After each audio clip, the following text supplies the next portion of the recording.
So a very good morning to one and all. I'm very happy and excited to welcome you all to this law orientation session. എല്ലാവർക്കും audio clear അല്ലേ? From the audience ആരെങ്കിലും ഒരു confirmation തന്നു കഴിഞ്ഞാൽ clear ആണ്. Okay, right, fine. So I first want to convey my apologies. ഒരു ചെറിയ technical issue ഉണ്ട്, അതുകൊണ്ടാണ് കുറച്ച് പേർക്ക് ജോയിൻ ചെയ്യാൻ ചെറിയൊരു ബുദ്ധിമുട്ട് പറഞ്ഞത്. Okay, fine. They can also view this in the YouTube link provided. So today, before starting, I would like to introduce myself. Myself, Ahmad Mirza. I completed my BCom and then my law degree from Government Law College, Trivandrum. Presently, lawyer at Kollam Bar Association. So നമ്മൾ ഇന്നത്തെ topic ഒരു law webinar ആണ്. ചെറിയൊരു curiosity എല്ലാവർക്കും ഉണ്ടാവും. What has engineering സ്റ്റുഡൻസിന് എന്താണ് ഈ ഒരു നിയമ വെബിനാറുമായി ബന്ധം എന്നുള്ളൊരു ചോദ്യം, ഒരു ക്യൂരിയോസിറ്റി എല്ലാവർക്കും ഉണ്ടാവും. So before starting I would like to divide ഈ ഒരു സെഷനെ രണ്ട് പാർട്ടായിട്ട് ഡിവൈഡ് ചെയ്യാൻ ഞാൻ വിചാരിക്കുകയാണ്. ഓൺ ദ ഫസ്റ്റ് പാർട്ട്, ഈ subject the constitution of India, അല്ലെങ്കിൽ നമ്മുടെ രാജ്യത്തിന്റെ supreme law of the land KTUവിന്റെ എഞ്ചിനീയറിംഗ് 4th സിലബസിൽ ആഡ് ചെയ്തതോടുകൂടി നിങ്ങൾക്ക് അതുകൊണ്ട് കിട്ടുന്ന ബെനിഫിറ്റ്സും, അതിനുശേഷം ഇത് ഇന്നത്തെ ഒരു സാഹചര്യത്തിൽ ഇത് അറിഞ്ഞിരിക്കേണ്ട ഒരു ആവശ്യകതയെ കുറിച്ചുമാണ് on the first part I want to discuss with you. On the second part, constitution അതിന്റെ സ്ട്രക്ചർ എന്താണ്, എക്സാമിനേഷൻ പോയിന്റ് ഓഫ് വ്യൂവിൽ എന്തൊക്കെ കാര്യങ്ങളാണ് അതിനകത്ത് ഡിസ്കസ് ചെയ്യേണ്ടത്, നിങ്ങൾക്ക് ഏതൊക്കെ രീതിയിൽ അതിന് ബെനിഫിഷ്യൽ ആയിരിക്കും എന്നതാണ് ഓൺ ദ സെക്കൻഡ് പാർട്ട് നിങ്ങളുമായിട്ട് ഡിസ്കസ് ചെയ്യാനായിട്ട് ഞാൻ ആഗ്രഹിക്കുന്നത്. So let's begin. സോ തുടങ്ങുന്നതിന് മുമ്പ് just we can start with a short story, right? അതാവുമ്പോൾ it will be like interesting. So ഒരു ചെറിയ കഥ പറഞ്ഞുകൊണ്ട് തന്നെ തുടങ്ങാം. വി ഓൾവേസ് എഞ്ചിനീയറിംഗ് സ്റ്റുഡൻസിന് എപ്പോഴും ഒരു ഇതായിട്ടുള്ളത് ഒരു രണ്ട് വിഷയങ്ങളാണ്. സോ എപ്പോഴും നിയമം പഠിക്കുമ്പോൾ വി ഷുഡ് ബി ലൈക്ക് അറിയേണ്ട രണ്ട് കാര്യങ്ങൾ. One is history and society. ഈ രണ്ട് വിഷയങ്ങളെ ഇന്റർലിങ്ക് ചെയ്യാതെ ഒരു കാരണവശാലും നമുക്ക് നിയമത്തിന്റെ അടിസ്ഥാനം അല്ലെങ്കിൽ നിയമത്തിന്റെ ബേസിക് സ്ട്രക്ചർ നമുക്ക് മനസ്സിലാക്കാൻ സാധിക്കത്തില്ല. സോ ആ ഷോർട്ട് സ്റ്റോറി, ഞാൻ പറഞ്ഞ ആ സ്റ്റോറിയിലേക്ക് കടക്കാം. ഒരു ലേഡിയെ കുറിച്ചുള്ള ഒരു സ്റ്റോറിയാണ്. ലേഡി പ്രഗ്നന്റ് ആണ്. ഇന്ത്യയിൽ ജനിച്ചു വളർന്ന ഒരു ലേഡിയാണ്. She is working presently in U കെയിൽ വർക്ക് ചെയ്യാണ്. അപ്പം ലീവിന് ശേഷം ആ ലേഡി UK തിരിച്ച് പോകാനായിട്ട് കനേഡിയൻ എയർലൈൻസിൽ ടിക്കറ്റ് ബുക്ക് ചെയ്തു. അതിനുശേഷം ഫ്ലൈറ്റ് ബോർഡ് ചെയ്തു, ടേക്ക് ഓഫ് ചെയ്തു.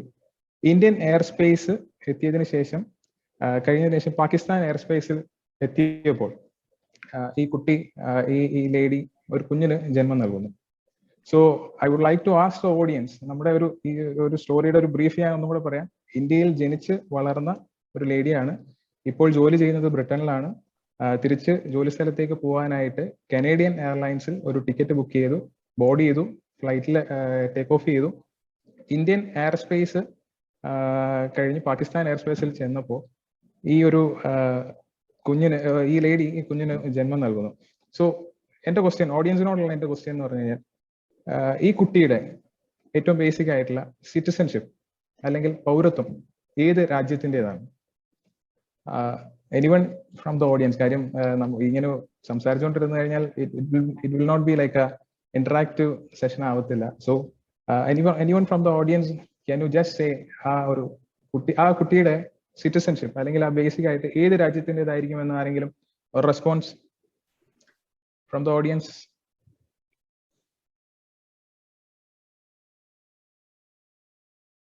ഓഡിയൻസ് യാതൊരുവിധ പ്ലീസ് ഒരു ഇന്ററാക്റ്റീവ് സെഷൻ ആയിട്ടാണ് ഇത് ഉദ്ദേശിക്കുന്നത്. So it will be like അങ്ങോട്ടും ഇങ്ങോട്ടും ഇത് ചെയ്യാനായിട്ടുള്ള ഒരു ഇന്ററാക്റ്റീവ് സെഷൻ ആണ്. So from any audience? പാകിസ്ഥാനിലായിരിക്കും. ഓക്കെ, ഫ്രം ആരെങ്കിലും വേറെ? സോ ഓക്കെ, ഒരു പുതിയൊരു ഇൻഫർമേഷൻ നിങ്ങൾക്ക് പ്രൊവൈഡ് ചെയ്യാണെന്നുള്ളൊരു ഇതിനകത്താണ് ആ ഒരു സ്റ്റോറി നിങ്ങളിലേക്ക് അവതരിപ്പിച്ചത്. സോ ഇതിനകത്ത് ഇന്റർനാഷണൽ സിവിൽ ഏവിയേഷൻ നിയമം അനുസരിച്ച് ഈ ഇങ്ങനെ ഒരു ഫ്ലൈറ്റിൽ ഒരു കുട്ടി ജനിക്കുകയുണ്ടായ ആ ഏത് okay. Hello sir, sorry sir for interruption. Sir, I don't know Malayalam. Okay, sorry, class ഇതിപ്പം ക്ലാസ് മലയാളത്തിലാണ് ഇപ്പോൾ ഷെഡ്യൂൾ ചെയ്തിരിക്കുന്നത്. Sorry for the inconvenience. So regional ലാംഗ്വേജിലാണ് ഈ ക്ലാസ് ഷെഡ്യൂൾ ചെയ്തിരിക്കുന്നത്. Okay Varun, sorry for the inconvenience. So okay, അപ്പം നമ്മൾ ക്ലാസ്സിലേക്ക് പോവുകയാണ്. അപ്പം ഈ ഒരു സിറ്റിസൺഷിപ്പ്, നമ്മുടെ ഒരു ബേസിക് ആയിട്ടുള്ള ഒരു സിറ്റിസൺഷിപ്പ്, നമ്മുടെ ഏറ്റവും ബേസിക് ആയിട്ടുള്ള ഒരു റൈറ്റ് ആണ്. അപ്പം നമ്മളോട് ആരെങ്കിലും ഒരാൾ നമ്മളോട് ചോദിക്കുകയാണ്, സിറ്റിസൺ, നിങ്ങൾ ഈ ഇന്ത്യൻ സിറ്റിസൺ ആണെന്ന് നമ്മൾ ഓരോരുത്തരും വളരെ ആകാംക്ഷയോടുകൂടി പറയുന്ന ഒരു കാര്യമാണ്. സോ നമ്മളോട് ആരെങ്കിലും ഒരാൾ ചോദിക്കുകയാണ്, നിങ്ങൾ എങ്ങനെയാണ്, how you acquire the citizenship of a country എന്ന് നിങ്ങളോട് ആരെങ്കിലും ചോദിക്കുകയാണെങ്കിൽ what will be your answer? So അവിടാണ് എന്തുകൊണ്ടാണ് കോൺസ്റ്റിറ്റ്യൂഷൻ ഓഫ് ഇന്ത്യ നിങ്ങളുടെ സിലബസിൽ കൊണ്ടുവന്നതിന് ശേഷം അത് നിങ്ങൾക്ക് അവയർനെസ് തരുന്നെന്നുള്ള കാര്യം ബെനിഫിഷ്യൽ ആവുന്നത്. ഓക്കെ, അവിടാണ് കോൺസ്റ്റിറ്റ്യൂഷന്റെ part 2 citizenship from article 5 to 11 discuss ചെയ്യുന്നത് ഈ സിറ്റിസൺഷിപ്പിനെ കുറിച്ചാണ്.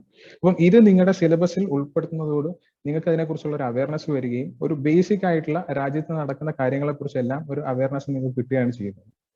So to move on with, അതിനുശേഷമാണ് നമ്മുടെ ഈ law and engineering should share curriculum എന്നൊരു ഐഡിയ 2016 അമേരിക്കൻ നോർത്ത് വെസ്റ്റേൺ യൂണിവേഴ്സിറ്റിയിലാണ് ഇങ്ങനത്തെ ഒരു ആശയം പുതുതായിട്ട് സൊസൈറ്റിക്ക് മുമ്പിൽ കൊണ്ടുവന്നത്. സോ നമുക്കറിയാം ഇന്നത്തെ സൊസൈറ്റി ടെക്നിക്കലി വളരെ അഡ്വാൻസ്ഡ് ആണ്, ടെക്നോളജി വളരെയധികം വലിയ രീതിയിൽ ഡെവലപ്പ് ആയിക്കൊണ്ടിരിക്കുന്ന ഒരു സമയമാണ്. സോ അതിന് വേണ്ടിയിട്ട് അതിനെ മീറ്റ് ചെയ്യാൻ, അതിന്റെ റിക്വയർമെന്റ്സ് മീറ്റ് ചെയ്യാനായിട്ടാണ് 2016 ഒരു നോർത്ത് വെസ്റ്റേൺ യൂണിവേഴ്സിറ്റിയിലെ എഞ്ചിനീയറിംഗ് വിഭാഗത്തിന്റെ ഡീനും അതുപോലെ തന്നെ LLB വിഭാഗത്തിന്റെ ഡീനും കൂടി ഈ ഒരു ആശയം ലോകത്തിന് മുന്നോട്ട് വെച്ചത്, law and engineering should share curriculum. So അതെന്ന് പറഞ്ഞു കഴിഞ്ഞാൽ നിങ്ങൾക്ക് രണ്ട് സബ്ജക്റ്റിനും ഇന്റർലിങ്ക്ഡ് ആയിട്ട് കണക്റ്റഡ് ആയിട്ട് നിങ്ങൾക്ക് മുന്നോട്ട് പോകാൻ കഴിഞ്ഞാൽ we can make so many changes in the working of the society. So ഈ ആശയം പല ഇന്റർനാഷണൽ യൂണിവേഴ്സിറ്റീസും പല ഇന്ത്യൻ യൂണിവേഴ്സിറ്റീസും അവരുടെ കരിക്കുലത്തിലേക്ക് കൊണ്ടുവരികയാണ് ഉണ്ടായത്. സോ കരിക്കുലത്തിലേക്ക് കൊണ്ടുവന്നപ്പോഴത്തേക്ക് ആസ് പാർട്ട് ഓഫ് ദാറ്റ് അതിന്റെ ഒരു കാര്യവും കൂടെ ഉൾപ്പെടുത്തിയിട്ടാണ് നിങ്ങളുടെ ഇന്നത്തെ KTUവിന്റെ സിലബസിൽ നമുക്ക് കോൺസ്റ്റിറ്റ്യൂഷൻ ഓഫ് ഇന്ത്യ എന്ന് പറയുന്ന ഒരു പേപ്പർ, എല്ലാവർക്കും അറിയാം എലക്ടീവ് സബ്ജക്റ്റ് ആണ്, കോർ സബ്ജക്റ്റ് അല്ല, എന്നാൽ കൂടി ഇത് നിങ്ങളുടെ ഇതിനകത്തേക്ക് ഉൾപ്പെടുത്തിയിരിക്കുന്നത്. സോ നേരത്തെ പറഞ്ഞ ആ ഒരു സ്റ്റോറിയുടെ ബാക്കി ഭാഗമായിട്ട് this is A Latin Maxim, ഇതൊരു ലീഗൽ ലാറ്റിൻ മാക്സിം ആണ്. ഇത് നമ്മുടെ ഓവറോൾ എല്ലാ രാജ്യങ്ങളും ഒരേപോലെ അക്സെപ്റ്റഡ് ആയിട്ടുള്ള ഒരു ലീഗൽ മാക്സിം ആണ്. സോ ഇത് പറയുന്നതെന്ന് പറഞ്ഞു കഴിഞ്ഞാൽ ഇഗ്നോറൻഷ്യ ജൂറിസ് നോൺ എക്സ്ക്യൂസാറ്റ് എന്ന് പറയുന്ന ഒരു ലീഗൽ മാക്സിം ആണ്. Ignorance of the law excuses no man. ഒരു ചെറിയ ഒരു കേസ് ഉണ്ടായിരുന്നു സുപ്രീം കോടതിയിൽ. One was a Nigerian national ആയിരുന്നു. നൈജീരിയൻ നാഷണല് നൈജീരിയയിലെ പല ഭാഗത്തും ഡ്രഗ്സ് അല്ലെങ്കിൽ അതേപോലുള്ള ഇത് ലീഗലൈസ് ചെയ്തിരുന്നു. അപ്പോൾ ഇദ്ദേഹം ഇന്ത്യയിൽ വന്നതിന് ശേഷം ഈ ഡ്രഗ്സിന്റെ സെയിൽ നടത്താൻ നോക്കി. അപ്പം അതിനുശേഷം പോലീസ് അദ്ദേഹത്തെ അറസ്റ്റ് ചെയ്തു. അതിനുശേഷം കോടതിയിൽ പ്രസന്റ് ചെയ്തു. ശേഷം കോടതിയിൽ ഇദ്ദേഹം പ്ലീഡ് ചെയ്ത ഒരു കാര്യം എന്ന് പറഞ്ഞു കഴിഞ്ഞാൽ I don't know the law of this country, എനിക്ക് ഇവിടുത്തെ നിയമം എനിക്ക് അറിഞ്ഞുകൂടാ, ഇഗ്നറൻസ് ഓഫ് ലോ, ഞാൻ ഈ രാജ്യക്കാരനല്ല, എനിക്ക് ഈ നിയമത്തിന്റെ ഇത് അറിഞ്ഞുകൂടാ. അപ്പോൾ സുപ്രീം കോടതി അദ്ദേഹത്തെ ജയിലിലാക്കി അവരെ ശിക്ഷിച്ചുകൊണ്ട് പറഞ്ഞ ഒരു ലീഗൽ മാക്സിം, ഒരു പ്രാവർത്തികമാക്കിയ ലീഗൽ മാക്സിമാണ് ignorance of law excuses no man. നിങ്ങൾ ഏത് സമയത്ത് നിങ്ങൾ ഏത് രാജ്യത്തേക്ക് പ്രവേശിക്കുന്നു ആ രാജ്യത്തിലെ നിലവിലെ നിയമങ്ങളെ കുറിച്ചുള്ള അറിവ് ഉണ്ടായിരിക്കാൻ നിങ്ങൾ ബാധ്യസ്ഥരാണ്. സോ ഈ ലീഗൽ മാക്സിന്റെ അടിസ്ഥാനത്തിൽ ഇന്ന് ഞാനും നിങ്ങളും ഇവിടെ ഇരിക്കുമ്പോൾ വി ഷുഡ് ബി നോയിങ് ഈ രാജ്യത്തെ ആയിരക്കണക്കിന് പതിനായിരക്കണക്കിന് നിയമങ്ങളെ കുറിച്ചുള്ള ഒരു ചെറിയ ബോധം, ഒരു അവബോധം നമുക്ക് എല്ലാവർക്കും ഉണ്ടാവേണ്ടതാണ് എന്നാണ് ഈ ലീഗൽ മാക്സിമിന്റെ അർത്ഥമായിട്ട് പറയുന്നത്. So practically it is possible ആണോ അല്ലയോ എന്നുള്ള കാര്യം നമ്മൾ ആലോചിക്കുക. ഇതിന്റെ ഒരു ഹിസ്റ്ററി എന്ന് പറഞ്ഞു കഴിഞ്ഞാൽ this comes from A Roman historical part. ഒരു റോമൻ ഹിസ്റ്റോറിക്കൽ പാർട്ടിൽ നിന്നാണ് ഈ ഒരു മാക്സിമിന്റെ ഇത്. അന്നെന്ന് പറഞ്ഞു കഴിഞ്ഞാൽ ഒരു ചെറിയ ഒരു നിങ്ങൾക്ക് ആ ലീഗൽ മാക്സിമിന്റെ ഒരു ഇൻട്രൊഡക്ഷൻ പോലെ ഞാനൊന്ന് പറയുകയാണ്. അതെന്ന് പറഞ്ഞു കഴിഞ്ഞാൽ ഇറ്റ് ഇസ് കിങ് റൂൾ ആയിരുന്നു. അതുകൊണ്ട് തന്നെ വളരെ കുറച്ച് ആൾക്കാർ മാത്രമാണ് ഉണ്ടായിരുന്നത്, കുറച്ച് നിയമങ്ങൾ മാത്രമാണ്. സോ എല്ലാവർക്കും ആ നിയമങ്ങളെ കുറിച്ച് വ്യക്തമായ ഒരു ധാരണയും അറിവും ഉണ്ടായിരുന്നു. പക്ഷേ ഇന്നത്തെ സാഹചര്യത്തിൽ നമുക്കറിയാം, ഇന്ന് നമുക്ക് വൺ ഓഫ് ദ ഏറ്റവും പോപ്പുലേഷൻ കൂടിയ കൺട്രികളിലൊന്നാണ് നമ്മുടെ ഇന്ത്യ ആയിട്ടുള്ളത്. സോ എല്ലാ നിയമങ്ങളും എല്ലാവർക്കും അറിയണം എന്നുള്ള ഒരു ഇത് നമുക്കിവിടെ പ്രാവർത്തികമാക്കുന്നതിന് ഒരുപാട് ലിമിറ്റേഷൻസ് ഉണ്ട്. സോ അതിന്റെ ഒരു ഗ്രൗണ്ട് ലെവൽ റിയാലിറ്റി, ഈ ലാക്ക് ഓഫ് അവയർനെസ്, ഇതിനെക്കുറിച്ച് നമുക്ക് നിയമത്തെ കുറിച്ച് നമ്മൾ അവെയർ അല്ലാത്തത് കൊണ്ട് നമുക്കുണ്ടാവുന്ന ഒരു ഏറ്റവും ഒരു പ്രശ്നം, ഒരു ഗ്രൗണ്ട് റിയാലിറ്റി ഞാൻ നിങ്ങൾക്ക് ഒരു സ്റ്റാറ്റിസ്റ്റിക്സ് ആയിട്ട് ഞാൻ നിങ്ങളെ മുമ്പിലോട്ട് കൊണ്ടുവരികയാണ്. As engineering students, you will be familiar with all those statistics. So ഇതെന്ന് പറഞ്ഞു കഴിഞ്ഞാൽ the first one, the pending cases ആയിട്ട് ഇവിടെ എഴുതിയിരിക്കുന്നത്, നമുക്ക് ഈ നിയമത്തെ കുറിച്ചുള്ള അവയർനെസ് ഇല്ലാത്തത് കൊണ്ട് പെൻഡിങ് കേസസ് ആയിട്ട് നമ്മൾ ഇവിടെ രവിശങ്കർ പ്രസാദ്, നമ്മുടെ ഇപ്പോഴത്തെ യൂണിയൻ ലോ മിനിസ്റ്റർ, രാജ്യസഭയിൽ എഴുതി നൽകപ്പെട്ട ഒരു മറുപടിയിൽ രവിശങ്കർ പ്രസാദ് സാർ പറഞ്ഞ ഒരു ഇതാണ്, നമ്മുടെ കോർട്ട് സിസ്റ്റം എന്ന് പറഞ്ഞത് 3 കോടതികളായിട്ടാണ്. ഒന്ന് supreme court, high court, lower court. So ഈ ഏറ്റവും അപ്പെക്സ് കോർട്ട് ആയിട്ടുള്ള ഈ സുപ്രീം കോടതിയിൽ 59,867 കേസസ് ആർ പെൻഡിങ്. നിങ്ങൾ നോക്കുക, നമ്മുടെ രാജ്യത്തെ ഏറ്റവും ടോപ്പ് അപ്പെക്സ് കോർട്ട് ആയിട്ടുള്ള സുപ്രീം കോടതിയിൽ 59,867 cases are pending. Second, coming to the high court, about 44.75 lakh cases are pending, and the lower court 3.14 crore cases are pending. So ഇതിന്റെ ഇൻഡെപ്ത്, ഇതിന്റെ ഗ്രൗണ്ട് റിയാലിറ്റി കുറച്ചും കൂടെ ഗൗരവമാവുന്നത് when you are looking to the prison inmates. ഇതെല്ലാം ഞാൻ നിങ്ങൾക്കൊരു basic introduction ആയിട്ട് തരുന്നത്, ഈ നിയമം നിങ്ങളുടെ സിലബസിൽ കൊണ്ടുവരുമ്പോൾ അതിനെക്കുറിച്ച് പഠിക്കാൻ നിങ്ങൾക്കൊരു അവസരം കിട്ടുമ്പോൾ അതിന് മുമ്പായിട്ട് നിങ്ങൾക്ക് ഇതിന്റെ ആ ഒരു ഓവറോൾ വ്യൂ നിങ്ങൾക്ക് കിട്ടും.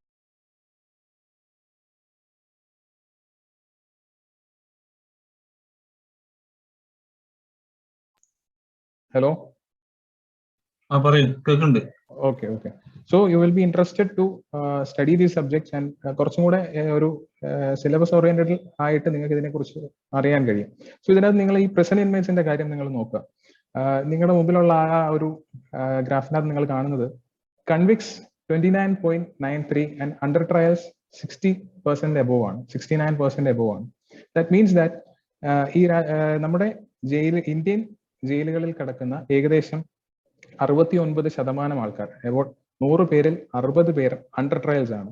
ഒരു ലീഗൽ ടേം ആയതുകൊണ്ട് നിങ്ങൾക്ക് ഞാൻ പറയാം, ഒരു കേസിന്റെ സ്ട്രാറ്റജി എന്ന് പറഞ്ഞു കഴിഞ്ഞാൽ ഒരാൾ ക്രൈം ചെയ്തു, അയാളെ ഇൻവെസ്റ്റിഗേഷൻ ചെയ്തു, കോടതിയിൽ കൊണ്ടുവന്നു, അതിനുശേഷം എവിഡൻസ് കളക്ട് ചെയ്തു, പ്രൊസീഡിങ്സ് കമ്മിറ്റ് ചെയ്തു, അതിനുശേഷം ഇയാളെ കുറ്റവാളി എന്ന് പറഞ്ഞ് കൺവിക്ട് ചെയ്യുമ്പോഴാണ് നമ്മൾ ഈ കൺവിക്ട് എന്ന് പറയുന്ന കാറ്റഗറിയിലോട്ട് വരുന്നത്. അതല്ലാതെ ഉള്ള ബാക്കി എല്ലാ ഇതിനെയും അണ്ടർ ട്രയൽസ് ആയിട്ടാണ് നമ്മൾ ഇതായിട്ട് കിടക്കുന്നത്. സോ അതിന്റെ ഇമ്പാക്ട് നിങ്ങൾ ആലോചിക്കുക. 69% of people are under trials ആയിട്ട് കിടക്കുകയാണ്. സോ നിങ്ങൾക്കപ്പോൾ ചോദിക്കാം, what can we do? These are all legal thing ആണ്, ലീഗൽ പ്രൊഫഷൻസ് ആണ്, ഇതുമായിട്ട് നമുക്ക് ഡയറക്റ്റ് ബന്ധങ്ങളൊന്നുമില്ല. So what we can do എന്നുള്ളൊരു ചോദ്യം എഞ്ചിനീയറിംഗ് ഗ്രാജുവേറ്റ്സ് അല്ലെങ്കിൽ എഞ്ചിനീയറിംഗ് സ്റ്റുഡൻസിൽ നിന്നുണ്ടാവും. സോ ഞാൻ പറയുന്നത്, ഇങ്ങനത്തെ പ്രശ്നങ്ങൾ രാജ്യത്ത് ഇത്രയും കേസസ് പെൻഡിങ് ആയിട്ടുള്ള ഇത് വന്നപ്പോൾ so many remedial measures in which each individual, നമുക്ക് ഓരോരുത്തർക്കും അതിനകത്ത് ഒരു പാർട്ട് ഷെയർ ചെയ്യാൻ പറ്റുന്ന രീതിയിൽ പുതിയ നിയമങ്ങൾ കൊണ്ടുവന്നിട്ടുണ്ട്. സോ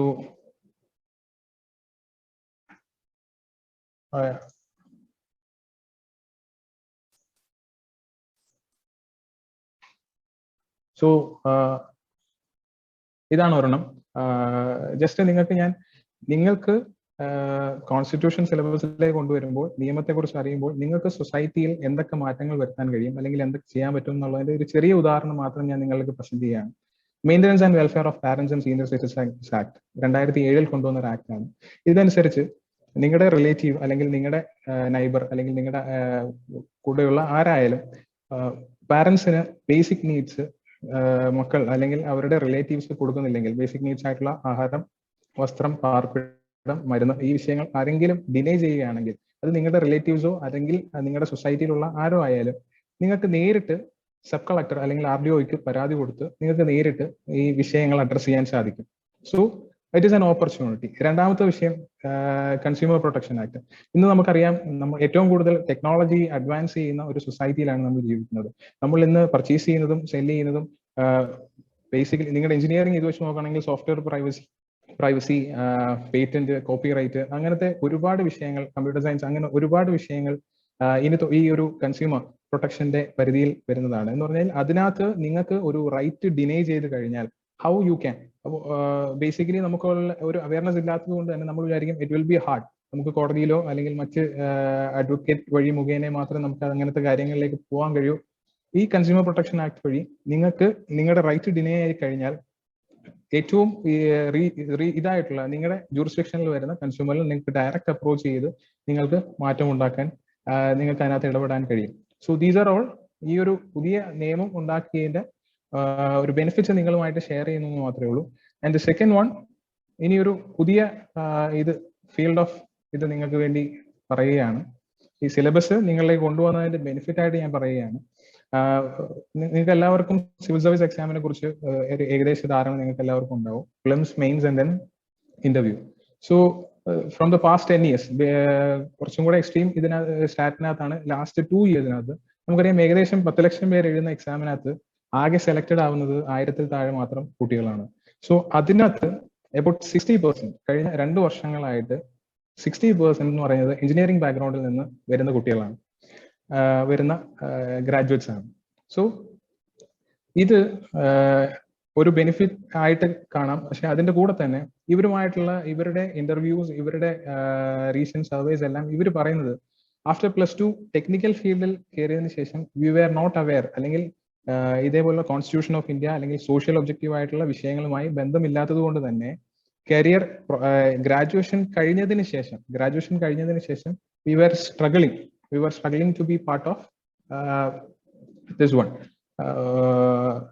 ഒരു സ്ട്രഗിൾ ആണ് അതിനുശേഷം ഈ കാര്യങ്ങളെ കുറിച്ച് അറിയാനായിട്ടുള്ള ഒരു ഇത് വരുന്നത്. സോ നിങ്ങളുടെ സിലബസിൽ ഇത് കൊണ്ടുവരുന്നതോടുകൂടി you will be getting the foundation of all this. അതിന്റെ കുറച്ചും കൂടെ ഇൻ ഡീറ്റെയിൽ ആയിട്ടാണ് ഈ ഒരു സ്ലൈഡിൽ പറയുന്നത്. സോ കോൺസ്റ്റിറ്റ്യൂഷൻ ഓഫ് ഇന്ത്യ എന്ന് പറഞ്ഞ് KTU 4th സിലബസിൽ ഇപ്പോൾ പ്രൊവൈഡ് ചെയ്തിരിക്കുന്ന സിലബസ് നമുക്കറിയാം. സിവിൽ സർവീസ് എക്സാമിന്റെ പ്രിലിംസും മെയിൻസും, പ്രിലിംസിലെ പോളിറ്റി സിലബസും അതേപോലെ തന്നെ മെയിൻസിലെ GS2 എന്ന് പറഞ്ഞ പേപ്പർ, GS2 പേപ്പർ കവർ ചെയ്യുന്നത് governance, constitution, polity, social justice and international relation എന്ന് പറഞ്ഞ ഇതാണ്. സോ ആ പേപ്പർ കവർ ചെയ്യുന്ന ഏകദേശം 250 മാർക്സോളം. നമ്മുടെ സിലബസ് കറക്റ്റ് സ്ട്രിക്റ്റ് സെൻസിൽ നമുക്ക് കവർ ചെയ്യാൻ കഴിഞ്ഞാൽ നമുക്ക് ഈ ഒരു ഫൗണ്ടേഷൻ നമുക്ക് ഇതിനകത്ത് കൊണ്ടുവരാൻ സാധിക്കും. നോർമലി ഞാനിത് എംഫസൈസ് ചെയ്ത് പറയാനുള്ള കാര്യം, നോർമലി ആസ് എഞ്ചിനീയറിംഗ് സ്റ്റുഡൻസ് അല്ലെങ്കിൽ നമുക്ക് എല്ലാവർക്കും അറിയാം, ഒരു optional subject, elective subject, core subject അല്ലാത്തൊരു subject we will be not, നമുക്ക് അത്രയും കോൺസെൻട്രേഷൻ നമ്മൾ ആ സബ്ജക്റ്റിലോട്ട് സാധാരണ രീതിയിൽ കൊടുക്കാറില്ല. അതുകൊണ്ടാണ് if you are giving importance, അതിനകത്ത് നിങ്ങൾ ഇമ്പോർട്ടൻസ് കൊടുക്കുകയാണെങ്കിൽ U will be getting this benefits. ഈ ഒരു ബെനിഫിറ്റ് നിങ്ങൾക്ക്, ഈ ഒരു ഫൗണ്ടേഷൻ നിങ്ങൾക്ക് ഇതിനകത്ത് കിട്ടും. So another slide which shows the importance of quality in this civil service examination. So civil service എക്സാമിനേഷന് പ്രിപ്പയർ ചെയ്യുന്ന അല്ലെങ്കിൽ അതിന് ആഗ്രഹമുള്ള കുട്ടികൾ, എഞ്ചിനീയറിംഗ് ഗ്രാജുവേറ്റ്സിൽ നിന്ന് വരുന്ന കുട്ടികൾക്ക് ഈ ഒരു ഫൗണ്ടേഷൻ കിട്ടിക്കഴിഞ്ഞാൽ ദേ വിൽ ബി ലൈക്ക് എക്സാമിന് കുറച്ച് പ്രിപ്പറേഷനിൽ ബാക്കിയുള്ള കാര്യങ്ങൾ it will be highly beneficial ആയിരിക്കും. So we are coming to the second part. ആ ഒരു കോൺസ്റ്റിറ്റ്യൂഷൻ ഓഫ് ഇന്ത്യയുടെ ഒരു ബേസിക് സ്ട്രക്ചർ നിങ്ങളിലേക്ക് എത്തിക്കാനായിട്ടാണ് ഈ ഒരു ഇത് പറയുന്നത്. സോ നമുക്ക് എല്ലാവർക്കും ബേസിക് ക്വാളിറ്റി ഒരു 8ാം ക്ലാസ് മുതൽ 10ാം ക്ലാസ് വരെ നമ്മൾ പഠിച്ചു കഴിഞ്ഞ സോഷ്യൽ ഒരു ഹിസ്റ്ററി ഉണ്ട്. ഒരു ചെറിയ ഇൻട്രൊഡക്ഷൻ എന്നുള്ള രീതിയിൽ പറയുകയാണ്. നമുക്ക് എല്ലാവർക്കും അറിയാം, അബൌട്ട് 1600 കാലഘട്ടത്തിൽ ബ്രിട്ടീഷ് നമ്മുടെ രാജ്യത്തേക്ക് വ്യാപാരികൾ എന്ന രീതിയിൽ വരികയും പിന്നീട് 1947 വരെയുള്ള കാലം, ഏകദേശം 200-200 പരം വർഷങ്ങൾ നമ്മളെ ഭരിക്കുകയും ചെയ്ത ബ്രിട്ടീഷിന്റെ ഒരു ഇതുണ്ട്. അപ്പം അതിനുശേഷമാണ് സ്വതന്ത്രമായ 1947 ഓഗസ്റ്റ് 15 സ്വതന്ത്രമായതിനു ശേഷം ഒരു കോൺസ്റ്റിറ്റ്യൂഷൻ, എക്സ്റ്റേണൽ ഇന്റർഫറൻസ് ഒന്നുമില്ലാതെ നമുക്ക് സ്വന്തമായിട്ടുള്ള ഒരു കോൺസ്റ്റിറ്റ്യൂഷൻ നമുക്ക് വേണം, ഒരു ഭരണഘടന നമുക്ക് വേണമെന്ന് കോൺസ്റ്റിറ്റ്യൂന്റ് അസംബ്ലി 1946 ഇത് കോൺസ്റ്റിറ്റ്യൂഷൻ കൊണ്ടുവരാനായി ഒരു ഭരണസമിതി രൂപീകരിക്കുകയും അങ്ങനെ അതിന്റെ ഫൈനൽ 1949. ഈ ഡേറ്റ് ഞാൻ നിങ്ങൾക്ക് പറയുന്നത് 2 ഡേറ്റ് ആണ് ഇതിനകത്ത് ഇമ്പോർട്ടന്റ്. 1946 ഈ കോൺസ്റ്റിറ്റ്യൂന്റ് അസംബ്ലി ഉണ്ടാവുന്നത്. അതിനുശേഷം അവരുടെ വർക്ക് കംപ്ലീറ്റ് ചെയ്ത് വെക്കുന്നത് എന്ന് പറഞ്ഞാൽ 26 നവംബർ 1949 അന്നാണ് നമ്മുടെ കോൺസ്റ്റിറ്റ്യൂഷൻ ഓഫ് ഇന്ത്യ, ഇന്ത്യൻ ഭരണഘടന നമ്മൾ അഡോപ്റ്റ് ചെയ്യുന്നത്. അതിനുശേഷം ഇത് കെയിം ഇൻ ടു ഫോഴ്സ്, ഇത് എഫക്റ്റീവ് ആയിട്ട് കെയിം ഇൻ ടു ഫോഴ്സ് ആയത് 26 ജനുവരി 1950 അന്നാണ് നമ്മൾ റിപ്പബ്ലിക് ഡേ ആയിട്ട് ആഘോഷിക്കുന്നത്. സോ ഇതിന്റെ ഒരു ഹിസ്റ്ററി നമുക്കറിയാം. ഇത് 2 year 11 months and 17 days എടുത്തിട്ടാണ് ഈ ഒരു വർക്ക് കംപ്ലീറ്റ് ചെയ്തത്. ഏകദേശം 64 ലക്ഷത്തിലധികം ചെലവായിട്ടുണ്ട് ഈ ഒരു ഇതിനു വേണ്ടിയിട്ട്. സോ അതിനുശേഷം അറ്റ് ദ ഫസ്റ്റ് ഇൻസ്റ്റൻസ് ഇത് കൊണ്ടുവന്ന സമയത്ത് it was like 395 articles and 395 articles which was divided into 8 schedules and 22 parts. അതായിരുന്നു നമ്മുടെ കോൺസ്റ്റിറ്റ്യൂഷൻ ഓഫ് ഇന്ത്യ നിലവിൽ വന്ന സമയത്ത് അതിന്റെ ഇനാക്ട്മെന്റ് ഇതായിട്ടുള്ളത്. പക്ഷെ presently it is about more than 470 articles, 25 parts and 12 schedules ആണ് ഇപ്പോൾ നിലവിൽ കോൺസ്റ്റിറ്റ്യൂഷൻ ഓഫ് ഇന്ത്യ ഇനാക്ട് ചെയ്തത്. സോ ഇതിനകത്ത് നമ്മൾ കീനായിട്ട് നോക്കേണ്ടതെന്ന് പറഞ്ഞാൽ the last article will be always 395. ഇപ്പം നമ്മൾ ഈ പുതിയ ഇതിനകത്ത് നോക്കി കഴിഞ്ഞാൽ അബൌട്ട് മോർ ദാൻ 470 articles എന്ന് നമ്മൾ പറയുമെങ്കിലും ഇറ്റ് വിൽ ബി ലൈക്ക് പുതിയ ആർട്ടിക്കിൾസ് അമെൻഡ് ചെയ്ത് വരുമ്പോഴത്തേക്ക് 390A, 390B, 21A അങ്ങനെ നമ്മൾ ആൽഫബറ്റിക്കൽ ഓർഡറിൽ പുതിയത് ഇൻട്രൊഡ്യൂസ് ചെയ്യത്തതേ ഉള്ളൂ. The final article will always be 395. അതായിരിക്കും കോൺസ്റ്റിറ്റ്യൂഷന്റെ ഫൈനൽ ആർട്ടിക്കിൾ എന്ന് പറയുന്നത്. So making of the constitution നേരത്തെ ഡിസ്കസ് ചെയ്തത് തന്നെ അതിന്റെ ഡ്രാഫ്റ്റിംഗ് കമ്മിറ്റി അല്ലെങ്കിൽ ആർക്കിടെക്ട് എന്ന് പറയുന്നത് അംബേദ്കർ ആയിരുന്നു. സോ ഇതെല്ലാം എക്സാം ഓറിയന്റഡ് ആയിട്ട് നിങ്ങളുടെ സിലബസിൽ വരുന്ന കാര്യമാണ്. സോ ആ സിലബസ് ഫൈനലി ഈ ഷെഡ്യൂളിന്റെ ഈ സെഷന്റെ അവസാനം ഈ സിലബസ് ഡീറ്റെയിൽഡ് ആയിട്ട് നമ്മൾ ഡിസ്കസ് ചെയ്യും. സോ അതിന്റെ ഒരു ബേസിക് ഇൻട്രൊഡക്ഷൻ തരികയാണ് ഇതുകൊണ്ട് ഉദ്ദേശിക്കുന്നത്. So making of the constitution 11 session ആയിട്ടാണ് നടത്തിയത്. അബൌട്ട് 165 days ഓഫ് ഡിസ്കഷൻസ് ഉണ്ടായിരുന്നു. ഏകദേശം 300 പരം മെമ്പേഴ്സ് ആദ്യം ഉണ്ടായിരുന്നു. അതിനുശേഷം പാർട്ടീഷന് കഴിഞ്ഞിട്ടാണ് അവസാനം കോൺസ്റ്റിറ്റ്യൂന്റ് അസംബ്ലി ഇന്ത്യക്ക് പ്രൊവൈഡ് ചെയ്യുന്ന സമയം it will be like 299 members ആയിരുന്നു അതിൽ ഉണ്ടായിരുന്നത്. സോ നേരത്തെ പറഞ്ഞതുപോലെ തന്നെ one of the longest written constitution ആണ് നമ്മുടെ ഇന്ത്യയുടെ ഭരണഘടന എന്ന് പറയുന്നത്. 395 ആർട്ടിക്കിൾസിന്റെ കാര്യം നമ്മൾ പറഞ്ഞു. Provide 6 fundamental rights. ഇത് ഒരു നമ്മുടെ നിയമം അറിഞ്ഞിരിക്കേണ്ട ആവശ്യകതയിൽ ഏറ്റവും പ്രാധാന്യം അറിയേണ്ടതെന്ന് പറഞ്ഞാൽ ഒരു സിറ്റിസൺ എന്നുള്ള നിലയിൽ നമ്മുടെ മൗലിക അവകാശങ്ങളെ കുറിച്ച് അല്ലെങ്കിൽ ഫണ്ടമെന്റൽ റൈറ്റ്സിനെ കുറിച്ച് നമ്മൾ അറിയുക എന്നുള്ളതാണ്. സോ 6 ഫണ്ടമെന്റൽ റൈറ്റ്സ് നമുക്ക് ഇതിനകത്ത് പ്രൊവൈഡ് ചെയ്തിട്ടുണ്ട്. We will discuss that later. ഇതിനകത്ത് ഈ കോൺസ്റ്റിറ്റ്യൂഷൻ ഓഫ് ഇന്ത്യയുടെ സാരാംശം അല്ലെങ്കിൽ ഇതിന്റെ മൊത്തം ആശയം പ്രിയാമ്പിളിൽ അതിന്റെ സ്പിരിറ്റ് മൊത്തം ഉൾക്കൊണ്ടുകൊണ്ടുള്ള ഒരു പ്രിയാമ്പിൾ ഒബ്ജക്റ്റീവ് റെസൊല്യൂഷൻ എന്നുള്ള രീതിയിൽ ജവഹർലാൽ നെഹ്റു ഇൻട്രൊഡ്യൂസ് ചെയ്തത് നമ്മൾ നമ്മുടെ കോൺസ്റ്റിറ്റ്യൂഷനിൽ ടേക്ക് ഓവർ ചെയ്തിട്ടുണ്ട്. സോ ഇതാണ് നമ്മുടെ ഒരു പൊളിറ്റിക്കൽ സിസ്റ്റം. നമ്മുടെ കോൺസ്റ്റിറ്റ്യൂഷൻ നമ്മുടെ ഇന്ത്യക്ക് തരുന്ന ഒരു പൊളിറ്റിക്കൽ സിസ്റ്റം ഇതാണ്. 3 ഇതായിട്ടാണ് നമ്മൾ അത് ഡിവൈഡ് ചെയ്തിരിക്കുന്നത്. One is legislative, executive, judicial. നിയമം നിർമ്മിക്കാനായി നമ്മൾ ലെജിസ്ലേറ്റീവിനെയും അതിനെ ഇംപ്ലിമെന്റ് ചെയ്യാനായി നമ്മൾ എക്സിക്യൂട്ടീവിനെയും അതിനെ ചെക്ക് ചെയ്യാൻ അല്ലെങ്കിൽ ആ കാര്യങ്ങൾ പ്രോപ്പറായിട്ട് വർക്കിംഗ് കണ്ടീഷനിലാണോ എന്നുള്ള കാര്യം റീചെക്ക് ചെയ്യാനായി നമ്മൾ ജുഡീഷ്യലെയും ഇത് ചെയ്തിട്ടുണ്ട്, നമ്മൾ അപ്പോയിന്റ് ചെയ്തിട്ടുണ്ട്. സോ ലെജിസ്ലേറ്റീവ് 3 പാർട്ടാണ് പാർലമെന്റ് വരുന്നത്. That is president, Rajya Sabha, Lok Sabha. And this executive എപ്പോഴും prime minister and the council of ministers ആയിരിക്കും. ആൻഡ് ജുഡീഷ്യറി നേരത്തെ നമ്മൾ പറഞ്ഞത് മെൻഷൻ ചെയ്തതുപോലെ supreme court, high court and district court ആയിരിക്കും അതിന്റെ പുറകിൽ വരുന്നത്. സോ അടുത്തത് വൺ ഓഫ് ദ മെയിൻ കാര്യമാണ് സോഴ്സസ് ഓഫ് ഇന്ത്യൻ കോൺസ്റ്റിറ്റ്യൂഷൻ എന്ന് പറയുന്നത്. ഒരു ഹിസ്റ്ററി എന്നുള്ള രീതിയിൽ നമ്മൾ എല്ലാവരും ഇതിനെക്കുറിച്ച് പറഞ്ഞു.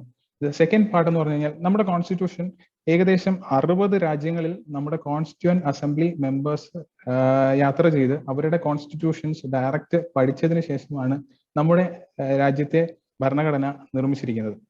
സോ അത്രത്തോളം എഫേർട്ട് എടുത്തിട്ടാണ് നമ്മുടെ കോൺസ്റ്റിറ്റ്യൂഷൻ ഓഫ് ഇന്ത്യ ഡെവലപ്പ് ചെയ്ത് വന്നിരിക്കുന്നത്. അപ്പൊ അതിനകത്ത് ഏറ്റവും പ്രധാനപ്പെട്ട മറ്റു രാജ്യങ്ങളിൽ നിന്ന് എടുത്ത കുറച്ച് ടോപ്പിക്കുകളാണ് ഇതിനകത്ത് നിങ്ങൾക്ക് ഈ സ്ലൈഡിൽ നിങ്ങൾക്ക് മെൻഷൻ ചെയ്യുന്നത്. സോ അതിനകത്ത് ഏറ്റവും പ്രധാനപ്പെട്ട നമ്മൾ നേരത്തെ പറഞ്ഞ ഫണ്ടമെന്റൽ റൈറ്റ്സ് എന്ന് പറഞ്ഞത് നമ്മൾ എടുത്തിരിക്കുന്നത് from the constitution of American കോൺസ്റ്റിറ്റ്യൂഷനിൽ നിന്നാണ് നമ്മൾ എടുത്തിരിക്കുന്നത്. അതിനുശേഷം ഏറ്റവും പ്രധാനപ്പെട്ട കുറെ നമ്മുടെ ബ്രിട്ടീഷ് റൂളിൽ നിന്ന്, അതായത് ബ്രിട്ടന്റെ റൂളിൽ നിന്ന് നമ്മൾ ഒരുപാട് കാര്യങ്ങൾ എടുത്തിട്ടുണ്ട്. അതിനകത്ത് ഏറ്റവും പ്രധാനപ്പെട്ടതാണ് റൂൾ ഓഫ് ലോ എന്നുള്ള ആ ഒരു കൺസെപ്റ്റ്. അതിനുശേഷം സിംഗിൾ സിറ്റിസൺഷിപ്പ്, അതിനുശേഷം ക്യാബിനറ്റ് സിസ്റ്റം. സോ ഇത് എക്സാമിനേഷൻ പോയിന്റ് ഓഫ് വ്യൂവിൽ നിങ്ങൾക്ക് വളരെയധികം ഇമ്പോർട്ടൻസ് വരുന്ന കാര്യമാണ്. അതുപോലെ തന്നെ ഈ കോൺസ്റ്റിറ്റ്യൂവന്റ് അസംബ്ലിയുടെ ഹിസ്റ്ററിയിൽ നമുക്കറിയാം ഒരു രണ്ടായിട്ട് നമുക്ക് തരംതിരിക്കാം. മൊത്തത്തിൽ ബ്രിട്ടീഷുകാരുടെ റൂള് തൊട്ട് നമ്മുടെ ഇൻഡിപെൻഡൻസ് വരെ നമുക്ക് രണ്ടായിട്ട് തരംതിരിക്കാം. ഒന്ന് കമ്പനി റൂളും ക്രൗൺ റൂളും എന്ന് പറഞ്ഞ് നമുക്ക് ഡിവൈഡ് ചെയ്യാം. 1857 വരെ, 1600 മുതൽ 1857 വരെയുള്ള കാലഘട്ടം നമുക്ക് കമ്പനി റൂളായിട്ട് നമുക്ക് ഇത് ചെയ്യാം. ഈസ്റ്റ് ഇന്ത്യ കമ്പനി എന്ന് പറഞ്ഞ് ഡയറക്റ്റ് അവരായിരുന്നു നമ്മളെ അന്ന് ഇത് ചെയ്തുകൊണ്ടിരുന്നത്. അതിനുശേഷം 1858 ഫസ്റ്റ് വാർ ഓഫ് ഇൻഡിപെൻഡൻസ് നമുക്ക് അറിയാവുന്ന സിപ്പോയ് മുട്ടിന്. സോ അത് സംഭവിച്ചതിന് ശേഷം 1858 മുതൽ ഇന്ന് 1947 നമുക്ക് സ്വാതന്ത്ര്യം കിട്ടുന്നത് വരെ നമുക്ക് ക്രൗൺ റൂൾ ആയിട്ടാണ് നമ്മൾ ക്ലാസിഫൈ ചെയ്യുന്നത്. അപ്പോൾ അതിനകത്ത് നമുക്ക് ഇന്ത്യക്കാർക്ക് വേണ്ടി കൊണ്ടുവന്ന ഒരുപാട് നിയമങ്ങൾ അതിനകത്ത് പറയുന്നുണ്ട്. For example government of India act 1935. So അതിൽ നിന്ന് നമ്മളൊരു മേജർ പോർഷൻ നമ്മൾ ഇന്നത്തെ നമ്മുടെ കോൺസ്റ്റിറ്റ്യൂഷനിലേക്ക് കടമെടുത്തിട്ടുണ്ട്. അതാണ് major source of Indian constitution, federal scheme, the office of government, state and joint public service എന്ന് പറഞ്ഞ കാര്യങ്ങൾ. നിങ്ങൾക്ക് എല്ലാവർക്കും അറിയാവുന്ന പോലെ തന്നെ ഫ്രഞ്ച് വിപ്ലവം we all studied in our schooling days. So അതിന്റെ സ്പിരിറ്റ് ഉൾക്കൊണ്ടുകൊണ്ടാണ് ലിബർട്ടി, ഇക്വാളിറ്റി, ഫ്രറ്റേണിറ്റി എന്ന് പറയുന്ന ആ ഒരു 3 പദങ്ങൾ നമ്മുടെ കോൺസ്റ്റിറ്റ്യൂഷനിലേക്ക് കൊണ്ടുവന്നത്. So this seems to be a very important portion. കാര്യം ഏതൊക്കെ രാജ്യങ്ങളുടെ ഇതാണ് നമ്മുടെ കോൺസ്റ്റിറ്റ്യൂഷനെ ബന്ധപ്പെടുത്തിയിരിക്കുന്നത് അല്ലെങ്കിൽ അത് ക്ലിയർ ചെയ്തിരിക്കുന്നത് എന്നുള്ള കാര്യം it is a very important. Examination point of വ്യൂവിലാണെങ്കിലും മറ്റു കോമ്പറ്റേറ്റീവ് എക്സാമിനേഷന്റെ പരിധിയിലാണെങ്കിലും it will be like very important. So ഇതാണ് നമ്മുടെ കോൺസ്റ്റിറ്റ്യൂഷന്റെ 25 പാർട്സ് എന്ന് പറയുന്നത്. നമുക്ക് എല്ലാവർക്കും അറിയാം, ആസ് ഏർലി മെൻഷൻഡ് പ്രിയാമ്പിൾ പറഞ്ഞു. അതിനുശേഷം ഇതിനകത്ത് ഏറ്റവും ഇമ്പോർട്ടൻ്റ് ആയിട്ടുള്ള നമ്മുടെ സിലബസ് ഓറിയന്റഡ് ആയിട്ട് പോയിന്റ് ഓഫ് വ്യൂവിൽ നമ്മൾ പഠിക്കേണ്ട കുറെ കാര്യങ്ങൾ നമ്മൾ ഇതിനകത്തുണ്ട്. യൂണിയൻ ആൻഡ് ടെറിട്ടറീസ്, അതേപോലെ തന്നെ സിറ്റിസൺഷിപ്പ്, ഫണ്ടമെന്റൽ റൈറ്റ്സ്. ഇതിന്റെ എല്ലാം ഒരു ചെറിയ ബേസിക് ആയിട്ടുള്ള ഒരു ബ്രീഫ് ഇൻട്രൊഡക്ഷൻ ഈ ഒരു സെഷനിൽ നിങ്ങൾക്ക് തരുന്നതായിരിക്കും. ഇറ്റ് വിൽ ബി ലൈക്ക് ഈ ഒരു കാര്യം ഒരു അവയർനെസ് എന്നുള്ള രീതിയിൽ നിങ്ങൾക്ക് തരുന്നതായിരിക്കും. So the first one preamble ആണ്. സോ നേരത്തെ പറഞ്ഞതുപോലെ അംബേദ്കർ പ്രിയാമ്പിളിനെ ഡിഫൈൻ ചെയ്തത് it is one of the soul of Indian constitution. നമ്മുടെ ഈ 395 ആർട്ടിക്കിളിലും 25 ഭാഗങ്ങളിലും 12 ഷെഡ്യൂളുകളുമായി കോൺസ്റ്റിറ്റ്യൂഷൻ പറഞ്ഞിരിക്കുന്നതിന്റെ മൊത്ത സാരാംശം ഈ ഒരു പ്രിയാമ്പിളിൽ അല്ലെങ്കിൽ ഇതിന്റെ ഒരു ഇൻട്രൊഡക്ഷൻ ഇൻഡെക്സ് പേജിൽ ഇത് ചെയ്തിട്ടുണ്ട്, ഡിക്ലെയർ ചെയ്തിട്ടുണ്ട്. So it starts with we the people of India.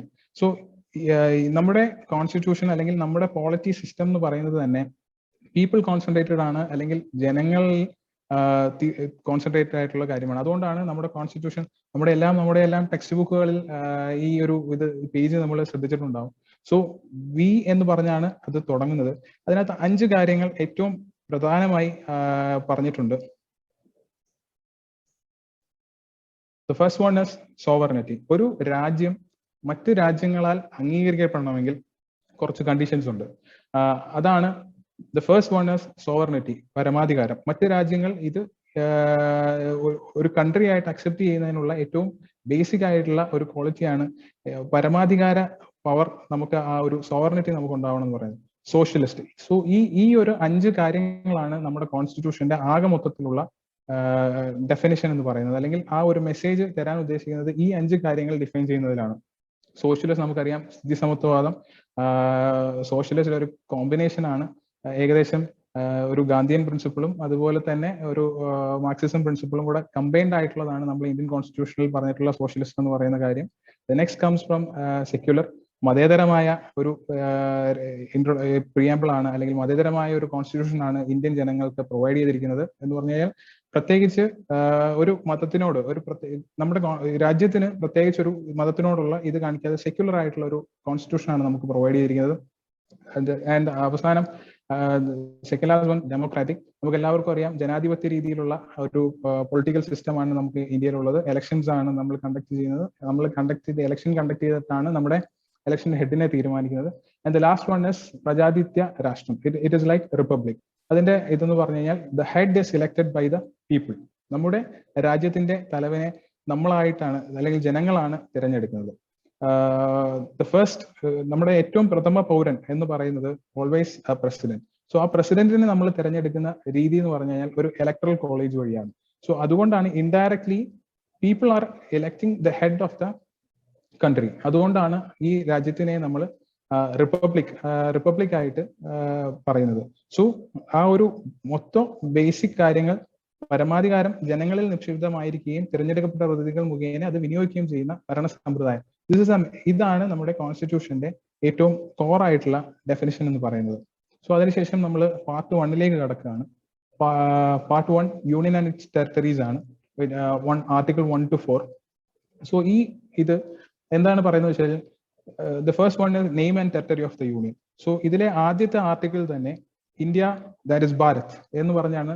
അപ്പം നമ്മുടെ രാജ്യത്തിന്റെ പേര് മെൻഷൻ ചെയ്തിരിക്കുന്നത് ഈ article 1 India that is Bharat എന്ന് പറഞ്ഞാണ് ഇത് തുടങ്ങുന്നത്.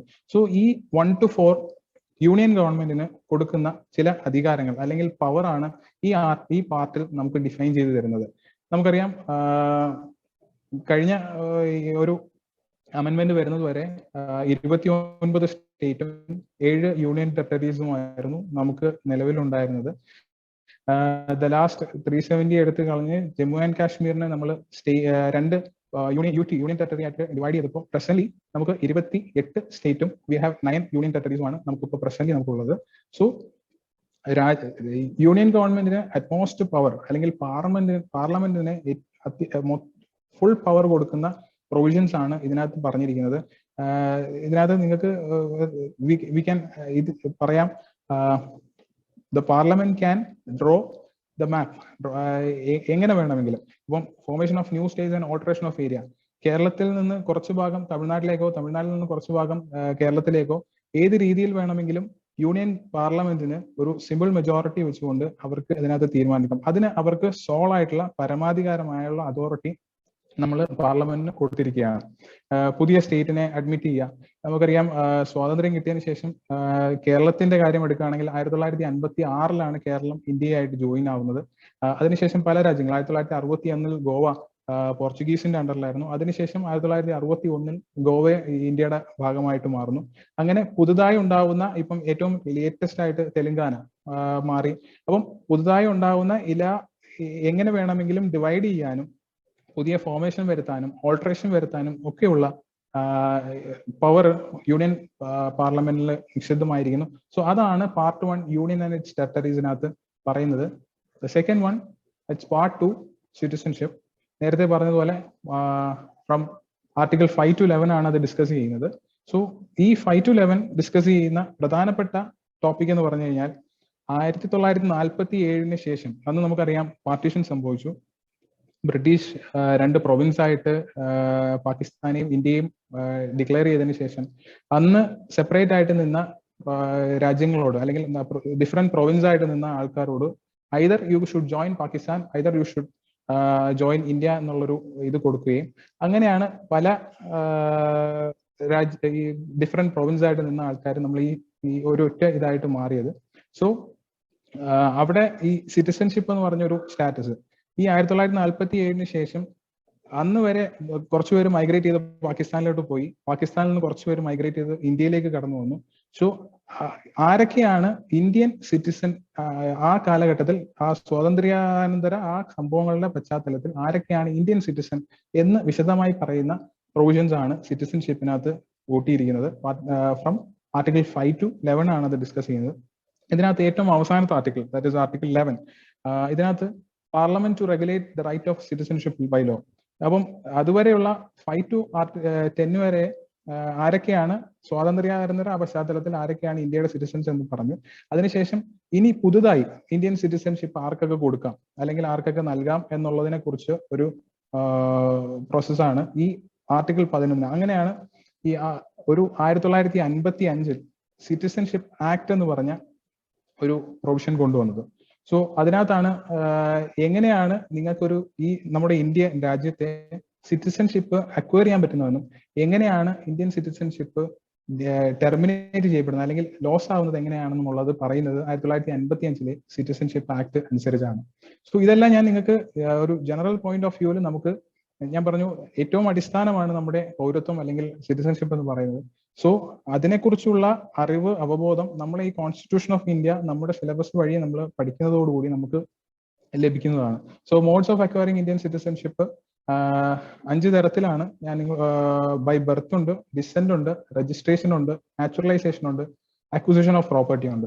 So by birth and descent നമുക്ക് എല്ലാവർക്കും അറിയാം, ജനനവും നമ്മുടെ പാരന്റ്സ് ഇന്ത്യൻ ജനിച്ച വളർന്ന ആൾക്കാരാണെങ്കിൽ they will be like getting the citizenship by, അങ്ങനെ നമുക്ക് കിട്ടും. ആൻഡ് തേർഡ് വൺ രജിസ്ട്രേഷൻ ആണെങ്കിൽ ഒരു ആപ്ലിക്കേഷൻ, രജിസ്ട്രേഷൻ ആപ്ലിക്കേഷൻ കൊടുത്ത് ഇന്ത്യയുടെ പരമാധികാരത്തെ അംഗീകരിച്ചുകൊണ്ട് ഇവിടെ സിറ്റിസൺഷിപ്പ് ആവാൻ താല്പര്യമുള്ളവർക്ക് കൊടുക്കാൻ ഈ രജിസ്ട്രേഷൻ പ്രോസസ്സ് വഴി സാധിക്കും. അതുപോലെ തന്നെ നാച്ചുറലൈസേഷനിൽ പറയുന്നതെന്ന് വെച്ചാൽ മറ്റേതെങ്കിലും രാജ്യത്തുള്ള ആൾക്കാർ ഇന്ത്യയോട് കൂറ് പുലർത്തുകയും ഇന്ത്യയിൽ താമസിക്കാൻ, റിസൈഡ് ചെയ്യാൻ താല്പര്യപ്പെടുകയും മറ്റ് മേഖലകളിലൊക്കെ വലിയ കഴിവ് തെളിയിച്ച ആൾക്കാരുമൊക്കെ ഇത് കൊടുത്തു കഴിഞ്ഞാൽ ഗവൺമെന്റിന് പവറുണ്ട് നാച്ചുറലൈസേഷൻ വഴി സിറ്റിസൺഷിപ്പ് കൊടുക്കാൻ. പിന്നെ last one by acquisition of territory. ഇത് ലാസ്റ്റ് വൺ പറയുന്നതെന്ന് പറഞ്ഞു കഴിഞ്ഞാൽ ഇപ്പോൾ ഏതെങ്കിലും സാഹചര്യത്താൽ, ഇപ്പം യുദ്ധം കഴിഞ്ഞ് നമ്മൾ ബംഗ്ലാദേശിന്റെ ഇൻവേഷനും അതേപോലെ തന്നെ സിക്കിമിന്റെ ഇൻവേഷനും ഒക്കെ ഇതിന്റെ ഒരു ഉദാഹരണമാണ്. യുദ്ധം അല്ലെങ്കിൽ അങ്ങനെ എന്തെങ്കിലും ഒരു എക്സ്റ്റേണൽ വാറോ അല്ലെങ്കിൽ എന്തെങ്കിലും ഒരു കാര്യങ്ങൾ വന്നതിന് ശേഷം നമ്മൾ മറ്റൊരു പ്രോപ്പർട്ടി അക്വയർ ചെയ്താൽ, നമ്മുടെ ടെറിട്ടറി ഓഫ് ഇന്ത്യയുടെ ഭാഗമാക്കി മാറ്റി കഴിഞ്ഞാൽ ദെൻ അവിടെ ഉള്ളവർക്കും V will B providing the citizenship of India. And 3 methods എങ്ങനെയാണ് ഒരു ഇന്ത്യൻ സിറ്റിസൺഷിപ്പ് നഷ്ടപ്പെടുന്നതിന്റെ ഒരു 3 മെത്തേഡ്സ് ആണ് ഈ പറയുന്നത്. Loss of Indian citizenship, renunciation, termination, deprivation. So renunciation നമുക്കറിയാം, റെനൻസിയേഷൻ നിങ്ങൾ ഒരു ഡിക്ലറേഷൻ തരികയാണ്, ഇനി മുതൽ ഞാൻ ഇന്ത്യൻ സിറ്റിസൺ അല്ല എന്നുള്ള ഡിക്ലറേഷൻ നിങ്ങൾ പബ്ലിക് ആയിട്ട് നിങ്ങൾ ചെയ്യുകയാണെങ്കിൽ ഇറ്റ് വിൽ ബി ലൈക്ക് സ്വയമേ നമ്മൾ നമ്മുടെ സിറ്റിസൺഷിപ്പ് റിനൗൺസ് ചെയ്യപ്പെടുകയാണെങ്കിൽ നമ്മുടെ സിറ്റിസൺഷിപ്പ് ലോസ് ആവും. ടെർമിനേഷൻ പറയുന്നത് വെച്ച് കഴിഞ്ഞാൽ, ടെർമിനേഷൻ ആൻഡ് ഡിപ്രൈവേഷൻ പറയുന്നത് വെച്ച് കഴിഞ്ഞാൽ രാജ്യത്തിന് ഇപ്പം നിങ്ങൾ വോളണ്ടറി ആയിട്ട് നമ്മൾ ആരെങ്കിലും മറ്റ് രാജ്യങ്ങളുടെ സിറ്റിസൺഷിപ്പ് അക്വയർ ചെയ്താൽ, വോളണ്ടറി ആയിട്ട് നമ്മൾ തൊഴിലിന്റെ ഭാഗമായി പലയിടത്തും പോയി നമ്മൾ തൊഴിൽ ചെയ്യുന്നതാണ്.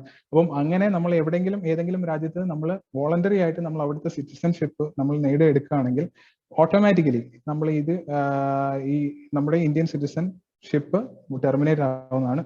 ഡിപ്രൈവേഷൻ ലാസ്റ്റ് പറയുന്നത് പറഞ്ഞാൽ ഗവൺമെന്റിന് they have the sole power, അവർക്ക് ഒരു സോൾ അധികാരം കൊടുത്തിട്ടുണ്ട്.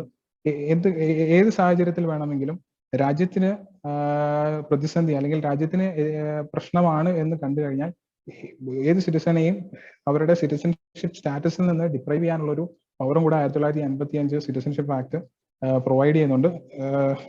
നോട്ട് ചെയ്യേണ്ടത് ഇതിനെല്ലാം proper provisions established by law അനുസരിച്ചാണ് ചെയ്യുന്നത്. ബട്ട് ഈ അധികാരങ്ങളെല്ലാം പാർലമെന്റില്, യൂണിയൻ ഓഫ് ഗവൺമെന്റില് നിക്ഷിപ്തമാണ് എന്നുള്ള കാര്യം മാത്രം നമ്മൾ ഓർക്കാം. So the third one, the most important thing in the constitution, Indian ഭരണഘടനയിലെ ഏറ്റവും ഇമ്പോർട്ടന്റ് ആയിട്ടുള്ള ഭാഗമാണ് പാർട്ട് 3, ഫണ്ടമെന്റൽ റൈറ്റ്സ്, ആർട്ടിക്കിൾ 12 മുതൽ 35 വരെ. സോ ഇതെല്ലാം ഞാൻ നിങ്ങൾക്ക് ഒരു ബ്രീഫ് ഇൻട്രൊഡക്ഷൻ തരികയാണ്. ഇതിന് ഡീറ്റെയിൽ ആയിട്ട് മറ്റ് അതർ ക്ലാസ്സുകളിൽ നമുക്ക് ഡിസ്കസ് ചെയ്യാം. ആക്ച്വലി ഇന്ത്യൻ കോൺസ്റ്റിറ്റ്യൂഷൻ നിലവിൽ വരുമ്പോൾ വി ഹാവ് 7 ഫണ്ടമെന്റൽ റൈറ്റ്സ് നമുക്കുണ്ടായിരുന്നു. ഇപ്പോൾ ഇതിനകത്ത് 6 എണ്ണമാണുള്ളത്. Right to equality, right to freedom, right against exploitation, right to freedom of religion, cultural and educational rights, right to constitutional remedies. So ആദ്യം നിലവിൽ വന്ന സമയത്ത് 7 ഫണ്ടമെന്റൽ റൈറ്റ് നമുക്കുണ്ടായിരുന്നു. ഒരെണ്ണം റൈറ്റ് ടു പ്രോപ്പർട്ടി ആയിരുന്നു. ആർട്ടിക്കിൾ 31 പറഞ്ഞിരുന്ന റൈറ്റ് ടു പ്രോപ്പർട്ടി ആയിരുന്നു. അത് പിന്നീട് 44ാമത്തെ അമെന്റ്മെന്റ് വഴി അത് എടുത്തു മാറ്റി, അതൊരു കോൺസ്റ്റിറ്റ്യൂഷണൽ റൈറ്റ് ആയിട്ട് മാറ്റി. അതിന്റെ കാര്യം എന്ന് പറഞ്ഞു കഴിഞ്ഞാൽ പ്രോപ്പർട്ടി ഫണ്ടമെന്റൽ റൈറ്റ് ആയാലുള്ള പ്രശ്നം, അല്ലെങ്കിൽ ഇപ്പോ പ്രോപ്പർട്ടിയുടെ കൺസെപ്റ്റ് നമ്മൾ ഓൺ ചെയ്യുന്ന പ്രോപ്പർട്ടി എല്ലാം സ്റ്റേറ്റിന് ആവശ്യമായി ഒരു പബ്ലിക് പർപ്പസിന് ആവശ്യമായി വന്നു കഴിഞ്ഞാൽ സ്റ്റേറ്റിന് അക്വയർ ചെയ്യാനുള്ള ഫുൾ റൈറ്റ് സ്റ്റേറ്റിന് കൊടുക്കുന്നുണ്ട്.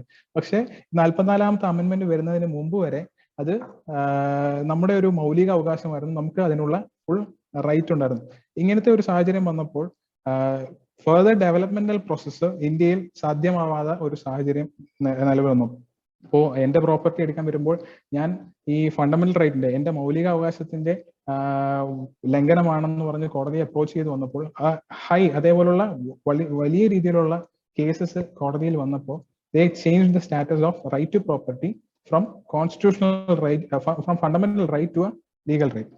സോ ഇതിനകത്ത് ഏറ്റവും ഇമ്പോർട്ടന്റ് ആയിട്ടുള്ള കുറച്ച് ഫണ്ടമെന്റൽ റൈറ്റ് മാത്രം നമുക്ക് ഡിസ്കസ് ചെയ്യാം.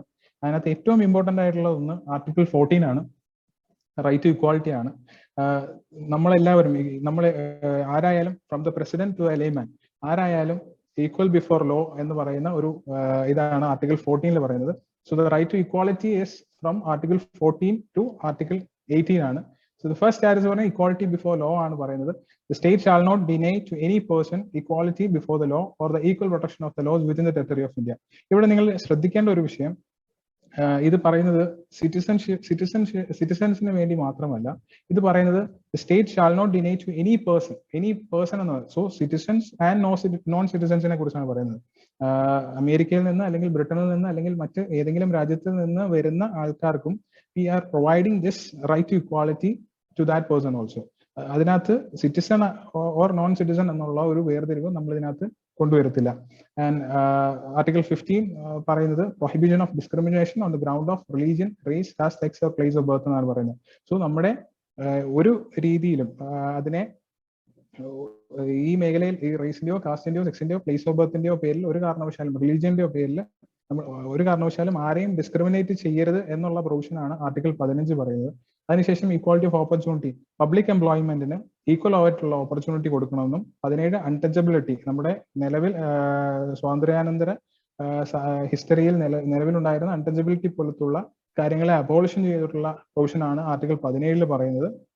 അതിനുശേഷമാണ് അബോളിഷൻ ഓഫ് ടൈറ്റിൽസ്, ഒരു ജന്മിത്ത ഒരു ഇത് ടൈറ്റിൽസ് കൊടുക്കുന്ന ഹിസ്റ്ററി നമുക്കുണ്ടായിരുന്നു. സോ അതിനെല്ലാം അബോളിഷ് ചെയ്തിട്ടാണ്. So right to equality article 14 to 18 വരെയാണ് ഡിസ്കസ് ചെയ്യുന്നത്. Second one right to freedom, article 19 discuss ചെയ്യുന്നത്. വളരെ പ്രധാനപ്പെട്ട കുറച്ച് ഫണ്ടമെന്റൽ റൈറ്റ്സ് മാത്രമാണ് നിങ്ങൾക്ക് ഇപ്പോൾ ഡിസ്കസ് ചെയ്യുന്നത്. സോ ഇതിന്റെ ഒരു ഫണ്ടമെന്റൽ റൈറ്റ്സ് നമ്മൾ പറഞ്ഞു മൗലിക അവകാശമാണ്. ഇത് ഒരു കാരണവശാലും ഒരു സിറ്റിസണും പേഴ്സണും ലംഘിക്കപ്പെടാൻ പാടില്ല എന്ന് നമ്മൾ പറഞ്ഞു. പക്ഷേ ഇതിനകത്ത് റീസണബിൾ ആയിട്ടുള്ള ഒരു റെസ്ട്രിക്ഷൻ കൊണ്ടുവരാൻ നമ്മുടെ ഗവൺമെന്റിന് അല്ലെങ്കിൽ യൂണിയൻ ഗവൺമെന്റിന് അധികാരമുണ്ട്. സോ ഇതിനകത്ത് ആർട്ടിക്കിൾ 19 നിങ്ങൾ നോക്കുക, it guarantees the citizen of India. ഇത് അപ്പോൾ നിങ്ങൾ ആ ടേം വളരെ ശ്രദ്ധിച്ച് നോക്കുക. 14 നമ്മൾ പേഴ്സണെ കുറിച്ചാണ് പറഞ്ഞത്, റൈറ്റ് ടു ഫ്രീഡം. ആർട്ടിക്കിൾ 19 നമ്മൾ പറയുന്നത് സിറ്റിസൺസിനെ കുറിച്ചാണ്. അപ്പോൾ ഇത് സിറ്റിസൺസിന് വേണ്ടി മാത്രമുള്ള ഫണ്ടമെന്റൽ റൈറ്റ് ആണ്. So 6 fundamental rights: speech and expression, assembly, association form ചെയ്യാൻ, ഇന്ത്യൻ ടെറിട്ടറിയിൽ എവിടെ വേണമെങ്കിലും മൂവ് ചെയ്യാൻ, എവിടെ വേണമെങ്കിലും റിസൈഡ് ചെയ്ത് സെറ്റിൽ ചെയ്യാൻ, ഏത് തൊഴിലോ ഒക്കുപ്പേഷനോ ട്രേഡോ ബിസിനസ്സോ ഏത് വേണമെങ്കിലും ചെയ്യാൻ. സോ ഇവിടെ യൂണിയൻ ഗവൺമെന്റിന് എങ്ങനെയാണ് റെസ്ട്രിക്ഷൻ കൊണ്ടുവരാൻ, അല്ലെങ്കിൽ ഗവൺമെന്റിന് എങ്ങനെയാണ് റെസ്ട്രിക്ഷൻ കൊണ്ടുവരാൻ എന്നുള്ളത് നമ്മൾ നോക്കുക. സ്പീച്ച് ആൻഡ് എക്സ്പ്രഷനുള്ള ഫ്രീഡം നമുക്ക് തന്നിട്ടുണ്ട് എന്ന് പറഞ്ഞ് മറ്റുള്ളവരെ ഒരു ഡിഫെയിം ചെയ്യുന്ന സ്റ്റേറ്റ്മെന്റ് പറയാനോ, മറ്റുള്ളവരെ ബാഡ് ആയിട്ടുള്ള ഇന്റൻഷനിൽ അവരെ കുറിച്ച് സംസാരിക്കാനോ, നമ്മുടെ പരമാധികാരത്തിനെതിരായിട്ടുള്ള സ്പീച്ച് ആൻഡ് എക്സ്പ്രഷൻ നടത്താനോ നമുക്ക് അധികാരമില്ല. അവിടെ ഗവൺമെന്റിന് നിങ്ങളെ റെസ്ട്രിക്ട് ചെയ്യാം. അതിനുശേഷം ഫ്രീഡം ഓഫ് അസംബ്ലി നമുക്ക് പറഞ്ഞിട്ടുണ്ട്. നമുക്ക് സ്വമേധയാ കൂടാനുള്ള അവകാശം നമുക്ക് ഈ ഫണ്ടമെന്റൽ റൈറ്റ്സിൽ തന്നിട്ടുണ്ട്. പക്ഷേ ആംസോടുകൂടി ഈവിൽ ഇന്റൻഷനോടുകൂടി സ്റ്റേറ്റിനെതിരെ പ്രവർത്തിക്കാനെന്നുള്ള രീതിയിൽ നിങ്ങൾക്ക് അസംബ്ലി ഫോം ചെയ്യാൻ പറ്റത്തില്ല. അവിടെ ഗവൺമെന്റിന് റെസ്ട്രിക്ഷൻ കൊണ്ടുവരാൻ പറ്റും. അസോസിയേഷൻ ഫോം ചെയ്യാൻ, യൂണിയൻ ഫോം ചെയ്യാനുള്ള അധികാരം നിങ്ങൾക്ക് തന്നിട്ടുണ്ട്. പക്ഷേ ഒരു കാരണവശാലും ഗവൺമെന്റിനെതിരെയോ നമ്മുടെ സോവറിനിറ്റിക്കെതിരെയോ കോൺസ്റ്റിറ്റ്യൂഷൻ ഓഫ് ഇന്ത്യക്കെതിരെയോ ആയിട്ട് ഒരു അസോസിയേഷനോ ഗ്രൂപ്പോ തുടങ്ങി അതിനെതിരെ പ്രവർത്തിക്കാതിരിക്കാൻ ഗവൺമെന്റിന് റെസ്ട്രിക്ഷൻ കൊണ്ടുവരാം. ഫ്രീ ആയിട്ട് മൂവ് ചെയ്യാനുള്ള അധികാരം തന്നിട്ടുണ്ട് ഈ റൈറ്റിനകത്ത്. പക്ഷെ നോക്കുക, നമ്മൾ പലപ്പോഴും forest areas it is always restricted ആണ്, നമുക്ക് അകത്തോട്ട് പ്രവേശിക്കാനോ. സോ അങ്ങനെയുള്ള റീസണബിൾ ആയിട്ടുള്ള റെസ്ട്രിക്ഷൻസ് നമുക്ക് ഇതിനകത്ത് ഇപ്പൊ റെസിഡൻസ് നമുക്ക് താമസിക്കാനുള്ള സ്വാതന്ത്ര്യം ഇതിനകത്ത് തന്നിട്ടുണ്ട് എന്ന് പറഞ്ഞാൽ നമുക്ക് വനത്തിന്റെ അകത്ത് താമസിച്ചാലേ പറ്റത്തുള്ളൂ എന്ന് പറഞ്ഞ് നമുക്ക് പോകാൻ പറ്റത്തില്ല. ദർ ഗവൺമെന്റ് മേക്ക് ഇന്റർവെൻഷൻസ്, ഗവൺമെന്റിന് അവിടെ ഇന്റർവെൻഷൻസ് കൊണ്ടുവന്നിട്ട് നിങ്ങളെ അതിൽ നിന്ന് ഒഴിവാക്കാൻ പറ്റും. Profession, occupation, trade and business, ഏത് തരത്തിലുള്ള ബിസിനസ്സും കാര്യങ്ങളും ഒക്കെ ചെയ്യാനുള്ള അധികാരം തന്നിട്ടുണ്ട്. പക്ഷേ നാളെ മുതൽ കൊക്കൈൻ അല്ലെങ്കിൽ അതേപോലുള്ള ഡ്രഗ്സ് അതുപോലുള്ള കാര്യം ഞാൻ ബിസിനസ് ചെയ്യാൻ തുടങ്ങുകയാണെന്നുണ്ടെങ്കിൽ സോ അങ്ങനത്തെ റെസ്ട്രിക്ഷൻസ് ഇതിനകത്ത് കൊണ്ട് സോ റൈറ്റ് ടു ഫ്രീഡവും നിങ്ങൾക്ക് തന്നിട്ടുണ്ട്. അതേപോലെ തന്നെ അത് സ്റ്റേറ്റിനെ ബാധിക്കാതിരിക്കാനുള്ള അല്ലെങ്കിൽ സ്റ്റേറ്റിനെതിരായിട്ട് ബാധിക്കാതിരിക്കാനുള്ള റെസ്ട്രിക്ഷൻസും ഇതിനകത്ത് കൊണ്ടുവന്നിട്ടുണ്ട്. സോ ഏറ്റവും ഇമ്പോർട്ടന്റ് ആയിട്ടുള്ള 3 ഫണ്ടമെന്റൽ റൈറ്റ്സ് ആർട്ടിക്കിൾ 12 മുതൽ 35 വരെ ഉള്ളതിനകത്ത് 3 ഫണ്ടമെന്റൽ റൈറ്റ്സ് ഏറ്റവും ഇമ്പോർട്ടന്റ് ആയിട്ടുള്ളത് 14, 19, 21 ഒരു ഗോൾഡൻ ട്രയാങ്കിൾ റൂൾ എന്നാണ് പറയുന്നത്. സോ ഇത് പ്രൊട്ടക്ട് ചെയ്യപ്പെട്ടാൽ ഈ 3 ആർട്ടിക്കിൾ 21, 14, 19 നമ്മൾ ഡിസ്കസ് ചെയ്തു. 21 പറയുന്നത് no person shall be deprived of his life or personal liberty. ജീവിക്കാനുള്ള ഏറ്റവും വലിയ പ്രഥമ അവകാശം തരുന്ന ഒരു ആർട്ടിക്കിൾ ആണ് 21 എന്ന് പറഞ്ഞു കഴിഞ്ഞാൽ. ഒരു കാരണവശാലും ഈ ആർട്ടിക്കിൾ ഈവൻ എമർജൻസി വന്നാലും രാജ്യത്ത് എമർജൻസി ഡിക്ലെയർ ചെയ്താൽ പോലും ഈ 21 ആർട്ടിക്കിൾ 20 and 21 ഒരു കാരണവശാലും നമുക്ക് എടുത്തു കളയാൻ പറ്റത്തില്ല. നമുക്ക് ജീവിക്കാനുള്ള അവകാശം എമർജൻസി വന്നാൽ പോലും അത്രത്തോളം ഇമ്പോർട്ടൻസ് ആ ആർട്ടിക്കിളിന് കൊടുക്കുന്നുണ്ട്. സോ ഈ 3 ആർട്ടിക്കിളും ഒരു പൗരന് അല്ലെങ്കിൽ ഒരു സിറ്റിസന് നൽകപ്പെട്ടാൽ he will be protected. അതല്ല, അതാണ് ഈ ഗോൾഡൻ ട്രയാങ്കിൾ റൂൾ കൊണ്ട് ഉദ്ദേശിക്കുന്നത്. ഈ 3 ആർട്ടിക്കിളും പ്രൊവൈഡ് ചെയ്തിട്ടില്ലെങ്കിൽ, അവർക്ക് കൊടുക്കാൻ പറ്റിയിട്ടില്ലെങ്കിൽ ആ 3 കാര്യങ്ങളും ഡിപ്രവേഷൻ സംഭവിക്കുന്നതാണ്. സോ നേരത്തെ പറഞ്ഞ ആ ഒരു ടോപ്പിക് ഒന്നും കൂടെ എംഫസൈസ് ചെയ്ത് പറയാണ്. സാധാരണ ഒരു പൗരൻ എന്നുള്ള നിലയിൽ നമ്മളോട് ചോദിക്കുകയാണ് ഏതൊക്കെ മൗലിക അവകാശമാണ് നമുക്ക് സ്പെസിഫിക് ആയിട്ടുള്ളത് എന്നുള്ളൊരു ചോദ്യം നമുക്ക് വന്നു കഴിഞ്ഞാൽ for that article 15, 16, 19, 29 and 30. So ഈ 5 ആർട്ടിക്കിൾ ആണ് സിറ്റിസൺസ് ഓഫ് ഇന്ത്യക്ക് മാത്രം, രാജ്യത്തെ പൗരന്മാർക്ക് മാത്രം നൽകപ്പെട്ട ഫണ്ടമെന്റൽ റൈറ്റ്സ് അല്ലെങ്കിൽ മൗലിക അവകാശം ഈ 5 ആർട്ടിക്കിളുകളാണ്. സോ അതിന്റെ അവസാനമായിട്ട് ഫണ്ടമെന്റൽ റൈറ്റ്സിന്റെ അവസാനമായിട്ട് വരുമ്പോഴത്തേക്ക് ആർട്ടിക്കിൾ 32 എന്ന് പറയുന്ന ഒരു ആർട്ടിക്കിൾ പറയുന്നുണ്ട്. റൈറ്റ് ടു കോൺസ്റ്റിറ്റ്യൂഷണൽ റെമഡീസ് ആണ് ഇതിന് പറയുന്നത്. അതായത് ഈ ഫണ്ടമെന്റൽ റൈറ്റ്സിൽ ഏതെങ്കിലും ഒന്ന് നിങ്ങൾക്ക് ബ്രേക്ക് ചെയ്യപ്പെട്ടാൽ ഈ 12 മുതൽ 35 വരെയുള്ള ഫണ്ടമെന്റൽ റൈറ്റ്സിൽ റെസ്ട്രിക്ഷൻസ് അല്ലാതെ ഉള്ള ഇത് കൊണ്ടുവന്ന് അത് നിങ്ങൾക്ക് വയലേറ്റ് ചെയ്യപ്പെട്ടാൽ നിങ്ങൾക്ക് directly approach the supreme court. Supreme കോർട്ടിൽ ഡയറക്റ്റ് അപ്രോച്ച് ചെയ്യാനായിട്ടുള്ള ഒരു പ്രൊവിഷൻ തരുന്ന പ്രൊവിഷനാണ് റൈറ്റ് ടു കോൺസ്റ്റിറ്റ്യൂഷണൽ റെമഡീസ് എന്ന് പറയുന്നത്. 5 റിറ്റ്സ്, ഇതിന്റെ ടേംസ് വന്നിരിക്കുന്നത് പല ലാറ്റിൻ അങ്ങനത്തെ ടേംസിൽ നിന്നാണ് വന്നിരിക്കുന്നത്.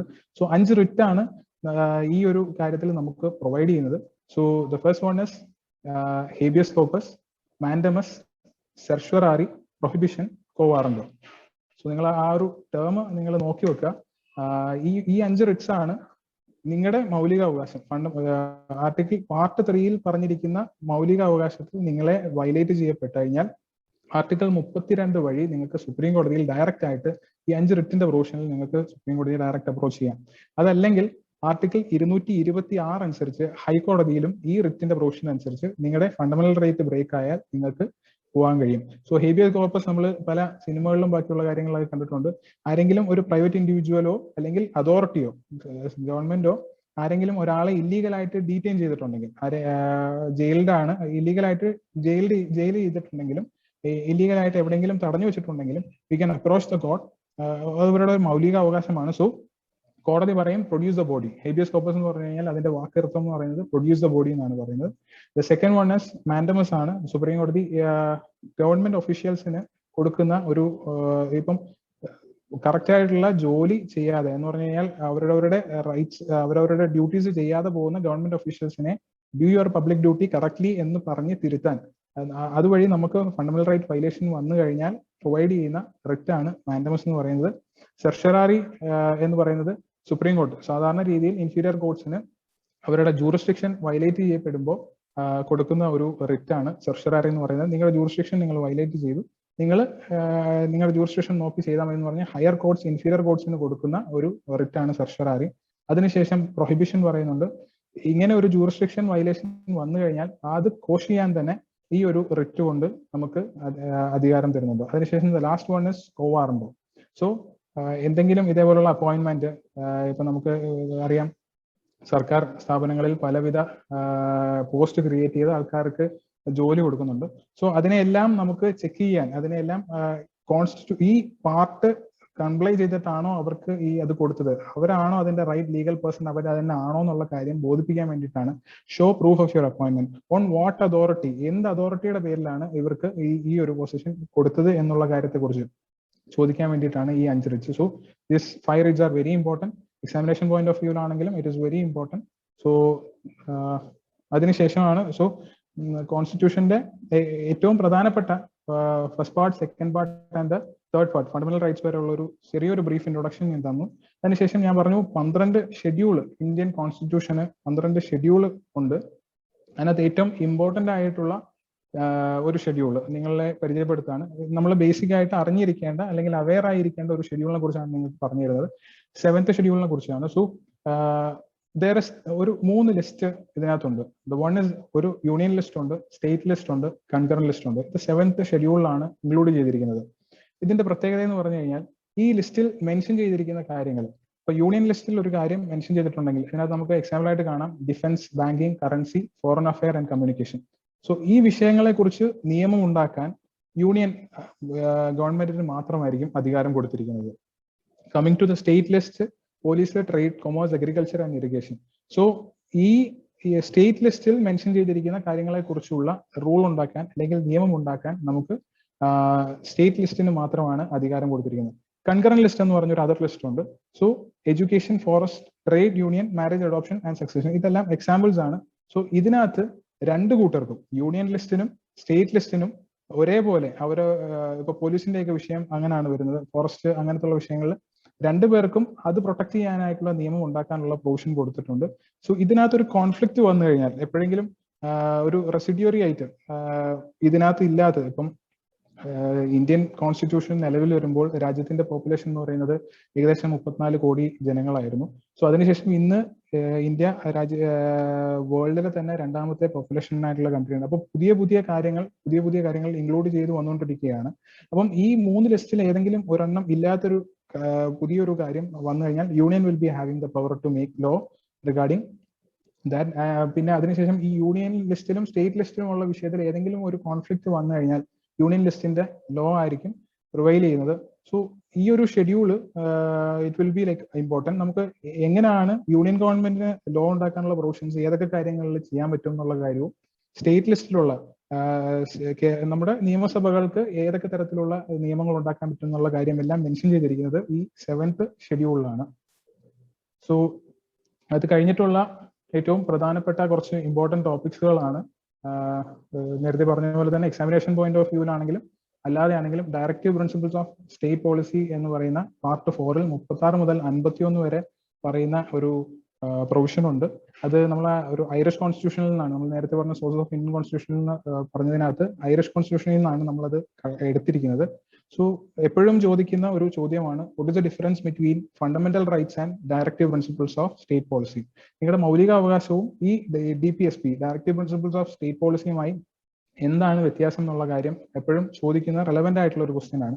സോ അതിനകത്ത് ഏറ്റവും പ്രധാനപ്പെട്ട ഒരു കാര്യം, നമ്മൾ എപ്പോഴും അറിഞ്ഞിരിക്കേണ്ട ഒരു കാര്യം, ഫണ്ടമെന്റൽ റൈറ്റ്സിലെ മൗലിക അവകാശത്തിൽ ഏതെങ്കിലും തരത്തിലുള്ള ഒരു വയലേഷൻ സംഭവിച്ചു കഴിഞ്ഞാൽ നിങ്ങൾക്ക് കോടതിയെ അപ്രോച്ച് ചെയ്യാം.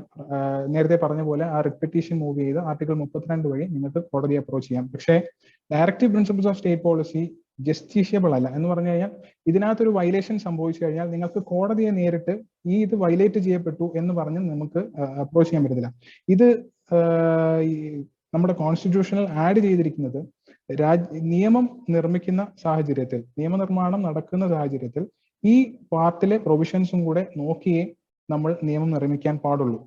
എന്ന് പറഞ്ഞാൽ ഒരു ഗൈഡൻസ് എന്നുള്ള രീതിയിൽ അതിന്റെ ഏറ്റവും ചെറിയ ഉദാഹരണങ്ങൾ ഡയറക്റ്റീവ് പ്രിൻസിപ്പിൾസ് പറയുന്നതാണ്. ഫ്രീ ലീഗൽ എയ്ഡ് എന്ന് പറയുന്ന ഒരു ആർട്ടിക്കിൾ 39A,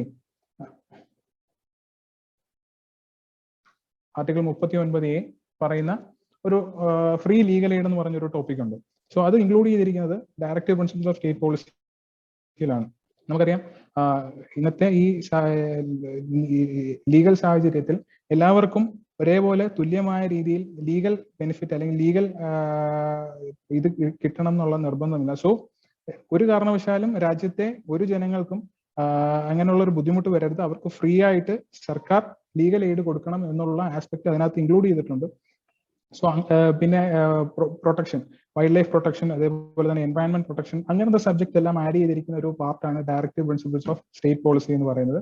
സോ നിയമം നിർമ്മിക്കുമ്പോൾ നമ്മൾ എപ്പോഴും അതും കൂടെ ടേക്ക് ഓഫ് ചെയ്ത് കൺസിഡർ ചെയ്ത് നമ്മൾ നിയമം നിർമ്മിക്കണം എന്നുള്ളതാണ് ഈ part 4 directive principles of state പോളിസിയുടെ ഇമ്പോർട്ടൻസ് എന്ന് പറയുന്നത്. ഫണ്ടമെന്റൽ റൈറ്റ്സുമായിട്ട് അതിന്റെ ഡിഫറൻസ് എന്ന് പറഞ്ഞു കഴിഞ്ഞാൽ, ഫണ്ടമെന്റൽ റൈറ്റ്സ് വയലേറ്റ് ചെയ്യപ്പെട്ടാൽ നമുക്ക് ഡയറക്റ്റ് കോടതി അപ്രോച്ച് ചെയ്യാം. Directive principles of state policy നമുക്കത് ജസ്റ്റീഷ്യബിൾ അല്ല. പ്രസന്റ്ലി നമുക്ക് കോടതിയെ അപ്രോച്ച് ചെയ്യാൻ പറ്റത്തില്ല. അതിനുശേഷമാണ് പാർട്ട് 4A ഫണ്ടമെന്റൽ ഡ്യൂട്ടീസ് പറയുന്നത്. ഫണ്ടമെന്റൽ ഡ്യൂട്ടീസ് ഫണ്ടമെന്റൽ റൈറ്റ്സ് ഉള്ള പോലെ തന്നെ നമുക്ക് എല്ലാവർക്കും മൗലിക അവകാശങ്ങൾ ഉള്ള പോലെ തന്നെ ഫണ്ടമെന്റൽ ഡ്യൂട്ടീസ്, നമുക്ക് ഓരോരുത്തർക്കും ഡ്യൂട്ടീസും ഉണ്ട്. സോ അത് മെൻഷൻ ചെയ്തിരിക്കുന്നത് US, അത് ടേക്ക് ഓവർ ചെയ്തിരിക്കുന്നത് റഷ്യൻ കോൺസ്റ്റിറ്റ്യൂഷനിൽ നിന്നാണ് അത് ടേക്ക് ഓവർ ചെയ്തിരിക്കുന്നത്. സോ അതും ഇതുപോലെ ഒരു രാജ്യത്ത് നമ്മൾ ജീവിക്കുമ്പോൾ നമ്മുടെ പൗരന്മാരുടെ ഡ്യൂട്ടീസ് എന്തൊക്കെയാണ്, നാഷണൽ ആന്തം, അതേപോലുള്ള ഇതിനു വേണ്ടിയിട്ട് അതിനെ പ്രൊട്ടക്ട് ചെയ്യുക എന്നുള്ള, പിന്നെ എൻവയൺമെന്റ് പ്രൊട്ടക്ഷൻ, നമ്മുടെ രാജ്യത്തിന്റെ സ്വത്തും റിസോഴ്സസും എല്ലാം പ്രൊട്ടക്ട് ചെയ്യുക, അതെല്ലാം ഒരു ഫണ്ടമെന്റൽ ഡ്യൂട്ടി എന്നുള്ള രീതിയിൽ ഒരു സിറ്റിസന് ബാധകമായിട്ട് വരുന്ന കാര്യങ്ങളാണ്. Next come part 5 the union 52 to 151. So നേരത്തെ പറഞ്ഞു യൂണിയൻ എന്ന് പറയുമ്പോൾ പാർലമെന്റ് വരും, അതുപോലെ തന്നെ president, Rajya Sabha, Lok Sabha, legislature system വരും, ഗവർണേഴ്സ് വരും. സോ അതിന്റെ ഒരു ഇമ്പോർട്ടൻസ് എന്ന് പറഞ്ഞു കഴിഞ്ഞാൽ വളരെ ബേസിക് ആയിട്ടുള്ള, ഇപ്പം നമ്മളോട് ചോദിക്കുകയാണ് നമ്മുടെ രാജ്യത്ത് നിയമനിർമ്മാണം നടക്കുന്ന പ്രൊസീജിയർ എങ്ങനെയാണ്, ഒരു വളരെ ബേസിക് ആയിട്ടുള്ള ഒരു ക്വസ്റ്റ്യൻ. അങ്ങനെ ഒരു ചോദ്യം നമ്മളോട് വന്നു കഴിഞ്ഞാൽ അതിനെക്കുറിച്ച് മെൻഷൻ ചെയ്യുന്ന, അതിന്റെ പ്രൊസീജിയേഴ്സ് മെൻഷൻ ചെയ്യുന്ന ഒരു പാർട്ടാണ് ദ യൂണിയൻ എന്ന് പറഞ്ഞ 52 to 151. നമ്മുടെ ലോക്സഭ, രാജ്യസഭ, അതിന്റെ കോൺസ്റ്റിറ്റ്യൂഷൻ എങ്ങനെയാണ്, അവരുടെ മെമ്പേഴ്സിനെ തിരഞ്ഞെടുക്കുന്നത് എങ്ങനെയാണ്, അതിനുശേഷം പ്രസിഡന്റ്, നമ്മുടെ ഏറ്റവും പ്രഥമ പൗരൻ എന്ന് പറയുന്നത് ഓൾവേസ് പ്രസിഡന്റ് ആണ്. ആർട്ടിക്കിൾ 52 മെൻഷൻ ചെയ്തിരിക്കുന്ന ഇന്ത്യക്ക് ഒരു പ്രസിഡന്റ് വേണം എന്ന് പറഞ്ഞ് മെൻഷൻ ചെയ്തിരിക്കുന്ന. സോ പ്രസിഡന്റ് ആവാനുള്ള ക്വാളിഫിക്കേഷൻസ് എന്തൊക്കെയാണ്, ഏജ് ലിമിറ്റ് എന്താണ്, അങ്ങനത്തെ കാര്യങ്ങളെല്ലാം മെൻഷൻ ചെയ്തിരിക്കുന്ന പ്രൊവിഷൻസ് ആണ് പാർട്ട് 5 യൂണിയനകത്ത് ഡിസ്കസ് ചെയ്തിരിക്കുന്നത്. അതിനുശേഷം പാർട്ട് 6 സ്റ്റേറ്റ്സിലേക്ക് വരുമ്പോഴത്തേക്ക് നമ്മുടെ നിയമസഭകൾ, നമ്മുടെ അതാത് സ്റ്റേറ്റുകളിലെ നിയമസഭകളെ കുറിച്ച് മെൻഷൻ ചെയ്യുന്ന പ്രൊവിഷൻ ആണ് പാർട്ട് 6 സ്റ്റേറ്റ്സ് എന്ന് പറഞ്ഞു വരുന്നത്. നമ്മൾ റീസെന്റ് ആയിട്ട് നമ്മുടെ കേരള നിയമസഭ തെരഞ്ഞെടുപ്പുകൾ കഴിഞ്ഞതാണ്. അപ്പം ഒരുപാട് പ്രൊവിഷൻസ് നമ്മൾ TV-യിലൂടെ, ഇപ്പം സത്യപ്രതിജ്ഞ, അതിനുശേഷം MLA ആയിട്ട് ഒരാൾ മാത്രം പ്രോട്ടോം സ്പീക്കറായിട്ട് തിരഞ്ഞെടുക്കപ്പെടുന്നു, അതിനുശേഷം ഗവർണറുടെ മുമ്പിൽ പോയി ഒരാൾ സത്യപ്രതിജ്ഞ ചെയ്യുന്നു. അങ്ങനെ ഇതെല്ലാം റൂൾസ് ഓഫ് പ്രാക്ടീസ് അനുസരിച്ച്, നിയമം അനുസരിച്ച് എടുക്കുന്ന ആ കാര്യങ്ങളെല്ലാം മെൻഷൻ ചെയ്യുന്നതാണ് പാർട്ട് 6 സ്റ്റേറ്റ്സിനകത്ത്. 152 മുതൽ 237 ഗവർണറിന്റെയും ചീഫ് മിനിസ്റ്ററുടെയും നമ്മുടെ കൗൺസിൽ ഓഫ് മിനിസ്റ്റേഴ്സിന്റെ ഒക്കെ കാര്യം പറയുന്നത് അതാണ്. അതിനുശേഷം constitutional one of the important topic ആണ് എമർജൻസി പ്രൊവിഷൻസ്. നമുക്കറിയാം രാജ്യത്ത് 3 തരം എമർജൻസി ആണുള്ളത്. ഒന്ന് 352 മുതൽ 360 വരെയാണ്. 352, 356, 360 ഈ 3 ആർട്ടിക്കിളിലാണ് എമർജൻസി പ്രൊവിഷൻസ് ഡിഫൈൻ ചെയ്തിരിക്കുന്നത്. ഒന്ന് സ്റ്റേറ്റ് എമർജൻസി ആണ്. ടോട്ടൽ 3 കാര്യങ്ങൾ കൊണ്ടാണ് എക്സ്റ്റേണൽ വാറോ അല്ലെങ്കിൽ ഒരു ആംഡ് റെബല്യണോ ഉണ്ടായിക്കഴിഞ്ഞാൽ നമുക്ക് എമർജൻസി ഡിക്ലെയർ ചെയ്യാം. പ്രസിഡന്റിന്റെ പവറിലുള്ള കാര്യമാണ് എമർജൻസി ഡിക്ലറേഷൻ വരുന്നത്. അതിനുശേഷം 360 ആണ് ഫൈനാൻഷ്യൽ എമർജൻസി എന്ന് പറയുന്ന പ്രൊവിഷൻ ഡിസ്കസ് ചെയ്യുന്നത്. ഇതുവരെ നമ്മൾ ഫൈനാൻഷ്യൽ എമർജൻസി നമ്മൾ ഡിക്ലെയർ ചെയ്തിട്ടില്ല.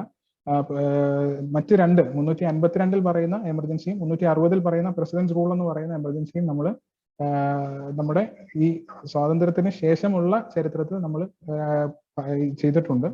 സോ ലാസ്റ്റ് ഒരു ഇമ്പോർട്ടന്റ് ആയിട്ടുള്ള ഒരു ടോപ്പിക്കാണ് അമെൻമെന്റ് ഓഫ് ദ കോൺസ്റ്റിറ്റ്യൂഷൻ എന്ന് പറഞ്ഞു കഴിഞ്ഞാൽ, ഞാൻ നിങ്ങളോട് ക്ലാസ് തുടങ്ങിയപ്പോൾ ഞാൻ നിങ്ങളോട് പറഞ്ഞതാണ്, നമ്മുടെ കോൺസ്റ്റിറ്റ്യൂഷൻ നിലവിൽ വന്നപ്പോൾ 395 ആർട്ടിക്കിൾസും 8 ഷെഡ്യൂളുകളും 22 ഭാഗങ്ങളും പാർട്ടുമായിരുന്നു ഉള്ളത്.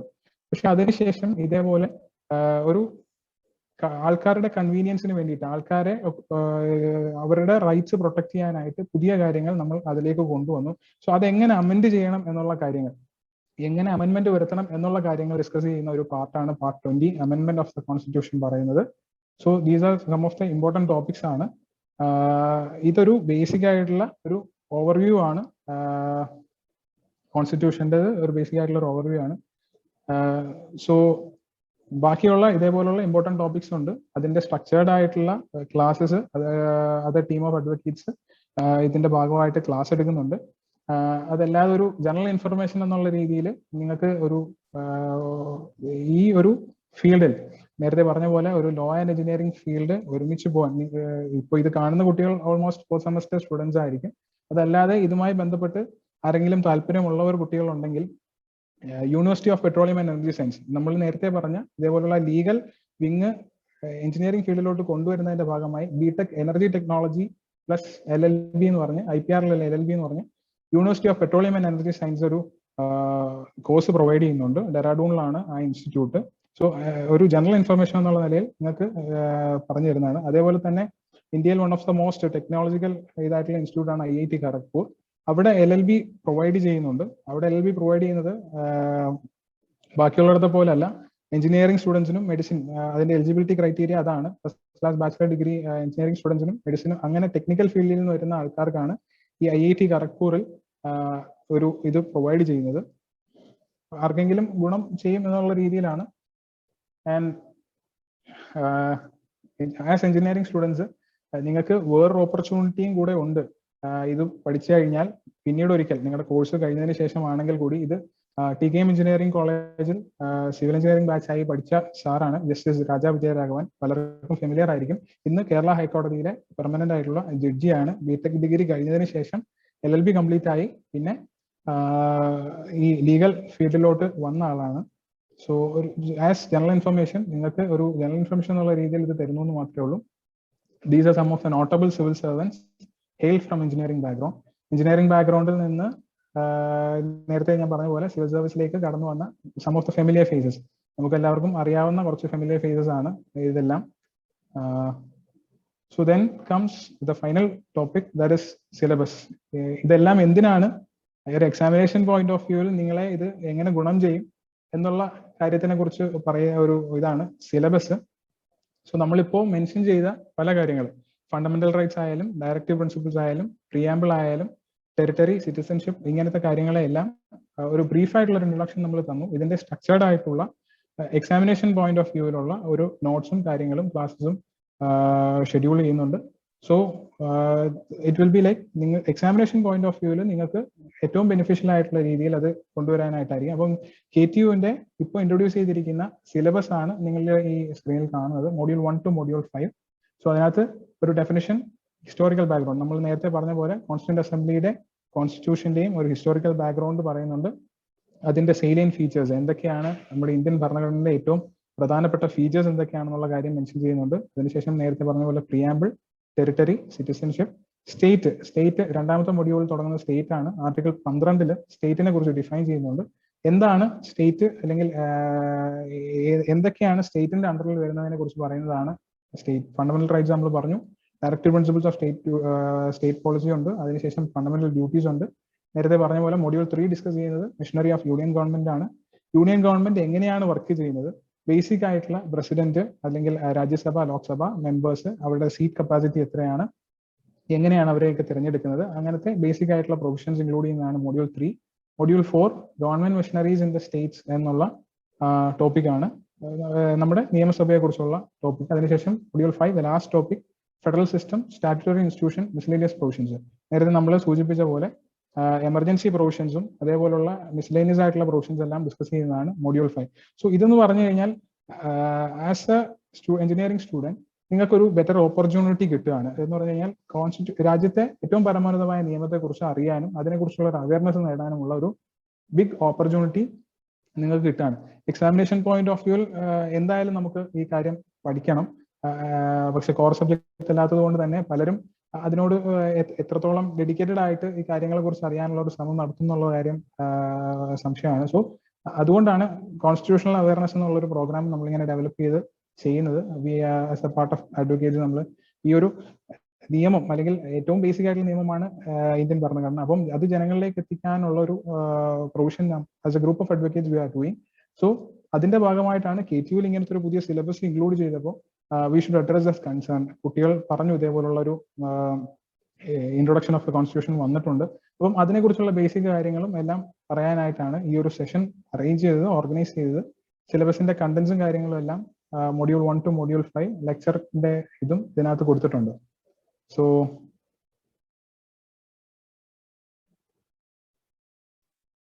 ഡീറ്റെയിൽഡ് ആയിട്ട് എന്തൊക്കെയാണ് അതിനകത്ത് ഉൾപ്പെടുന്ന ഓരോ മൊഡ്യൂളുകളിലും എന്തൊക്കെ കാര്യങ്ങളാണ് വരുന്നതെന്നുള്ള കാര്യങ്ങൾ KTUവിന്റെ സൈറ്റ് സിലബസിൽ നിന്ന് വന്ന് കിട്ടിയ കാര്യങ്ങളാണ് നിങ്ങളെ ഇതിനകത്ത് പറഞ്ഞിരിക്കുന്നത്. സോ ഇതാണ് ഇപ്പോൾ ഒരു ഫ്രീ ഒരു ഓറിയന്റേഷൻ പ്രോഗ്രാം എന്നുള്ള രീതിയിൽ നിങ്ങളെ അഡ്രസ് ചെയ്യാനായിട്ട് ഉദ്ദേശിച്ചത്. സോ ഇനി ക്വസ്റ്റ്യൻസ് ആർക്കെങ്കിലും ഉണ്ടെങ്കിൽ പ്ലീസ് ചോദിക്കാം.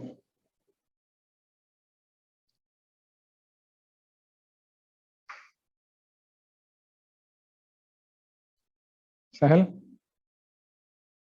യെസ് പറയൂ. സോ ഓക്കെ, ആരെങ്കിലും ക്വസ്റ്റ്യൻസ് ചോദ്യം ഉണ്ടെങ്കിൽ they can raise their hand or അവർക്ക് കൈ ഹാൻഡ് റൈസ് ചെയ്യാം, അല്ലെങ്കിൽ മൈക്ക് അൺമ്യൂട്ട് ആക്കിയിട്ട് ചോദിക്കാം. Okay,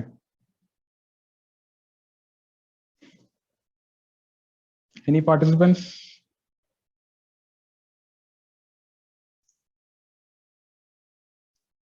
I thought engineering students ആയതുകൊണ്ട് കുറച്ചും കൂടെ ലൈവ് ആയിരിക്കും എന്ന് ഞാൻ വിചാരിച്ചു. പക്ഷെ എല്ലാവരും കുറച്ച് ഇതായിട്ടിരിക്കുകയാണ്.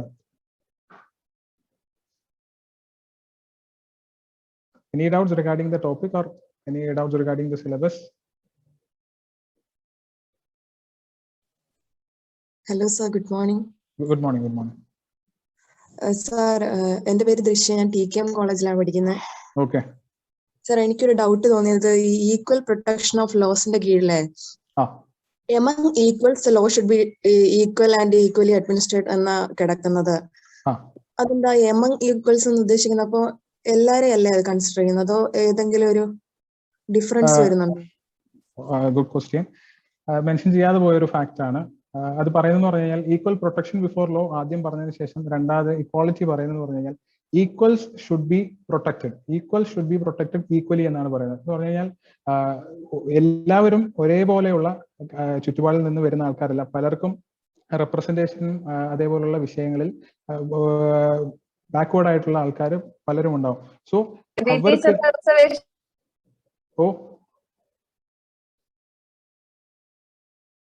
സോ അവർക്ക് അതിന്റെ ബേസിക് ആയിട്ടുള്ള ഒരു തീം പ്രൊവിഷൻ എന്ന് പറഞ്ഞു കഴിഞ്ഞാൽ equals should be protected equally. അപ്പം ഒരു അതിനകത്ത് നമുക്ക് റീസണബിൾ ആയിട്ടുള്ള ഒരു ക്ലാസിഫിക്കേഷൻ നമുക്ക് കൊണ്ടുവരാൻ പറ്റും. അപ്പോൾ അതിന്റെ ഭാഗമായിട്ടാണ് നമുക്ക് 15(3) special provisions can be made for woman and children എന്ന് നമുക്ക് ആർട്ടിക്കിൾ 15(3) ക്ലോസിൽ പറഞ്ഞിരിക്കുന്നത്. സോ അത് ഉദ്ദേശിക്കുന്നതെന്ന് പറഞ്ഞു കഴിഞ്ഞാൽ എല്ലാവരെയും, ഇപ്പം men and woman always equal, അവരെ പ്രൊട്ടക്ട് ചെയ്യാനായിട്ടുള്ള ഒരു കണ്ടീഷൻ ആയിട്ടാണ് ആർട്ടിക്കിൾ 15(3) അപ്പം അവരുടെ കാറ്റഗറിയെ ഈക്വൽ ആയിട്ട് ട്രീറ്റ് ചെയ്തിട്ടാണ് ആ ഇക്വാളിറ്റിയുടെ പ്രൊവിഷൻ കൊണ്ടുവരുന്നത്. സോ എല്ലാവരെയും ഒരേ ക്ലാസ് ഓഫ് ഇതിനകത്ത് നമുക്ക് ഈക്വലി ട്രീറ്റ് ചെയ്യാൻ പറ്റത്തില്ല. ആൻഡ് അതിന് കുറച്ച് ഇമ്മ്യൂണിറ്റീസും പറയുന്നുണ്ട്. ആർട്ടിക്കിൾ 14 കുറച്ച് റെസ്ട്രിക്ഷൻ എക്സെപ്ഷൻസ് പറയുന്നത് പറഞ്ഞു കഴിഞ്ഞാൽ പ്രസിഡന്റ്സ് ആൻഡ് ഗവർണേഴ്സ്, അതേപോലെ തന്നെ നമ്മൾ തിരഞ്ഞെടുക്കപ്പെട്ട് കൊടുക്കുന്ന നമ്മുടെ MLAs ഉണ്ട്. സോ അവരുടെ പ്ലാറ്റ്ഫോമിൽ ഉന്നയിക്കുന്ന ഇതിനെല്ലാം ഇമ്മ്യൂണിറ്റീസ് കൊടുക്കുന്നുണ്ട്. എന്ന് പറഞ്ഞു കഴിഞ്ഞാൽ രാജ്യത്തിന്റെ പ്രശ്നങ്ങൾ അഭിസംബോധന ചെയ്യാനായിട്ട് അവർ ചെയ്യുന്ന കാര്യങ്ങളെ ഒരു ഇമ്മ്യൂണിറ്റി ആയിട്ട് അവർക്ക് പ്രൊവൈഡ് ചെയ്ത് അവർക്ക് സ്പെഷ്യൽ റൈറ്റ്സ് എന്ന് പറഞ്ഞു കഴിഞ്ഞാൽ ഈക്വലി അവിടെ അവർക്ക് ഒരു സ്പെഷ്യൽ റൈറ്റ്സ് അവർക്ക് കൊടുക്കുകയാണ്. മറ്റുള്ളവരിൽ നിന്ന് അവർക്കൊരു സ്പെഷ്യൽ റൈറ്റ്സ് അവർക്ക് കൊടുക്കുകയാണ്. സോ അത് ജനങ്ങളുടെ പ്രൊട്ടക്ഷന് വേണ്ടിയിട്ടാണ് അത് കൊടുക്കുന്നത്. സോ അതാണ് അതിന്റെ ബേസിക് പ്രൊവിഷൻ. നിങ്ങൾ മനസ്സിലാക്കുക, equals should be protected equally എന്നാണ് അതിന്റെ ബേസിക് പ്രൊവിഷൻസ് വരുന്നത്. Okay sir, thank you. മറ്റാരെങ്കിലും?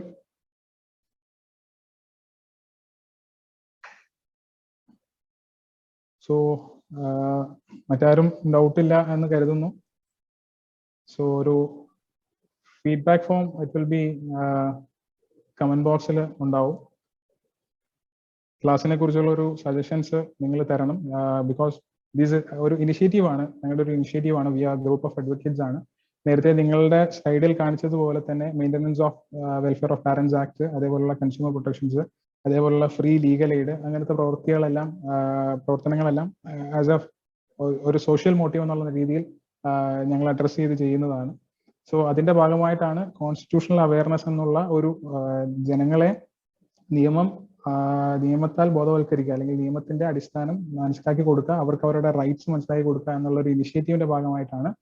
സോ അതുകൊണ്ടാണ് KTU ഇങ്ങനെ ഒരു സിലബസ് ഇൻട്രൊഡ്യൂസ് ചെയ്തിരുന്നപ്പോൾ ടോട്ടൽ നിങ്ങൾക്ക് ഒരു ഡബിൾ സൈഡ് ബെനിഫിഷ്യൽ ആയിട്ടാണ് നിങ്ങൾക്ക് വരുന്നത്. എനി അതർ കോമ്പറ്റേറ്റീവ് എക്സാംസിനോ സിവിൽ സർവീസിനോ അങ്ങനെയുള്ള കാര്യങ്ങൾക്ക് വേണമെങ്കിൽ നിങ്ങൾക്ക് ആ രീതിയിൽ ഈ സിലബസിനെ മനസ്സിലാക്കുന്നതോടുകൂടി നിങ്ങൾക്ക് മനസ്സിലാവും. അതുപോലെ തന്നെ എക്സാം പോയിന്റ് ഓഫ് വ്യൂവിലും it will help a lot. അതിനുശേഷം ലൈഫ് ലോങ് അസറ്റ് ആയിരിക്കും. ആസ് നിയമം അറിയുക എന്ന് പറയുന്നത് it will be like a opportunity. So make use of that. Okay, fine. Feedback form നമ്പേഴ്സിലേക്ക് അയച്ചു കൊടുക്കും. ഓക്കെ, ഇതിനകത്ത് ഷെയർ ചെയ്തിട്ടുണ്ടോ സഹൽ? പറയൂ. ഇതിന്റെ കമന്റ് ബോക്സിൽ ഫീഡ്ബാക്ക് ഫോം ഒന്ന് ഷെയർ ചെയ്തോ? ഇല്ല, കമന്റ് ബോക്സ് ഡിസേബിൾഡ് ആണ്, അതുകൊണ്ട് Okay, fine. Okay, it was very interesting. I am happy to address you all. Thank you. നമുക്ക് ഇനിയും ഇതേപോലത്തെ സെഷൻസിൽ മീറ്റപ്പ് ചെയ്യാം. Okay, fine. സഹൽ? ഓക്കെ.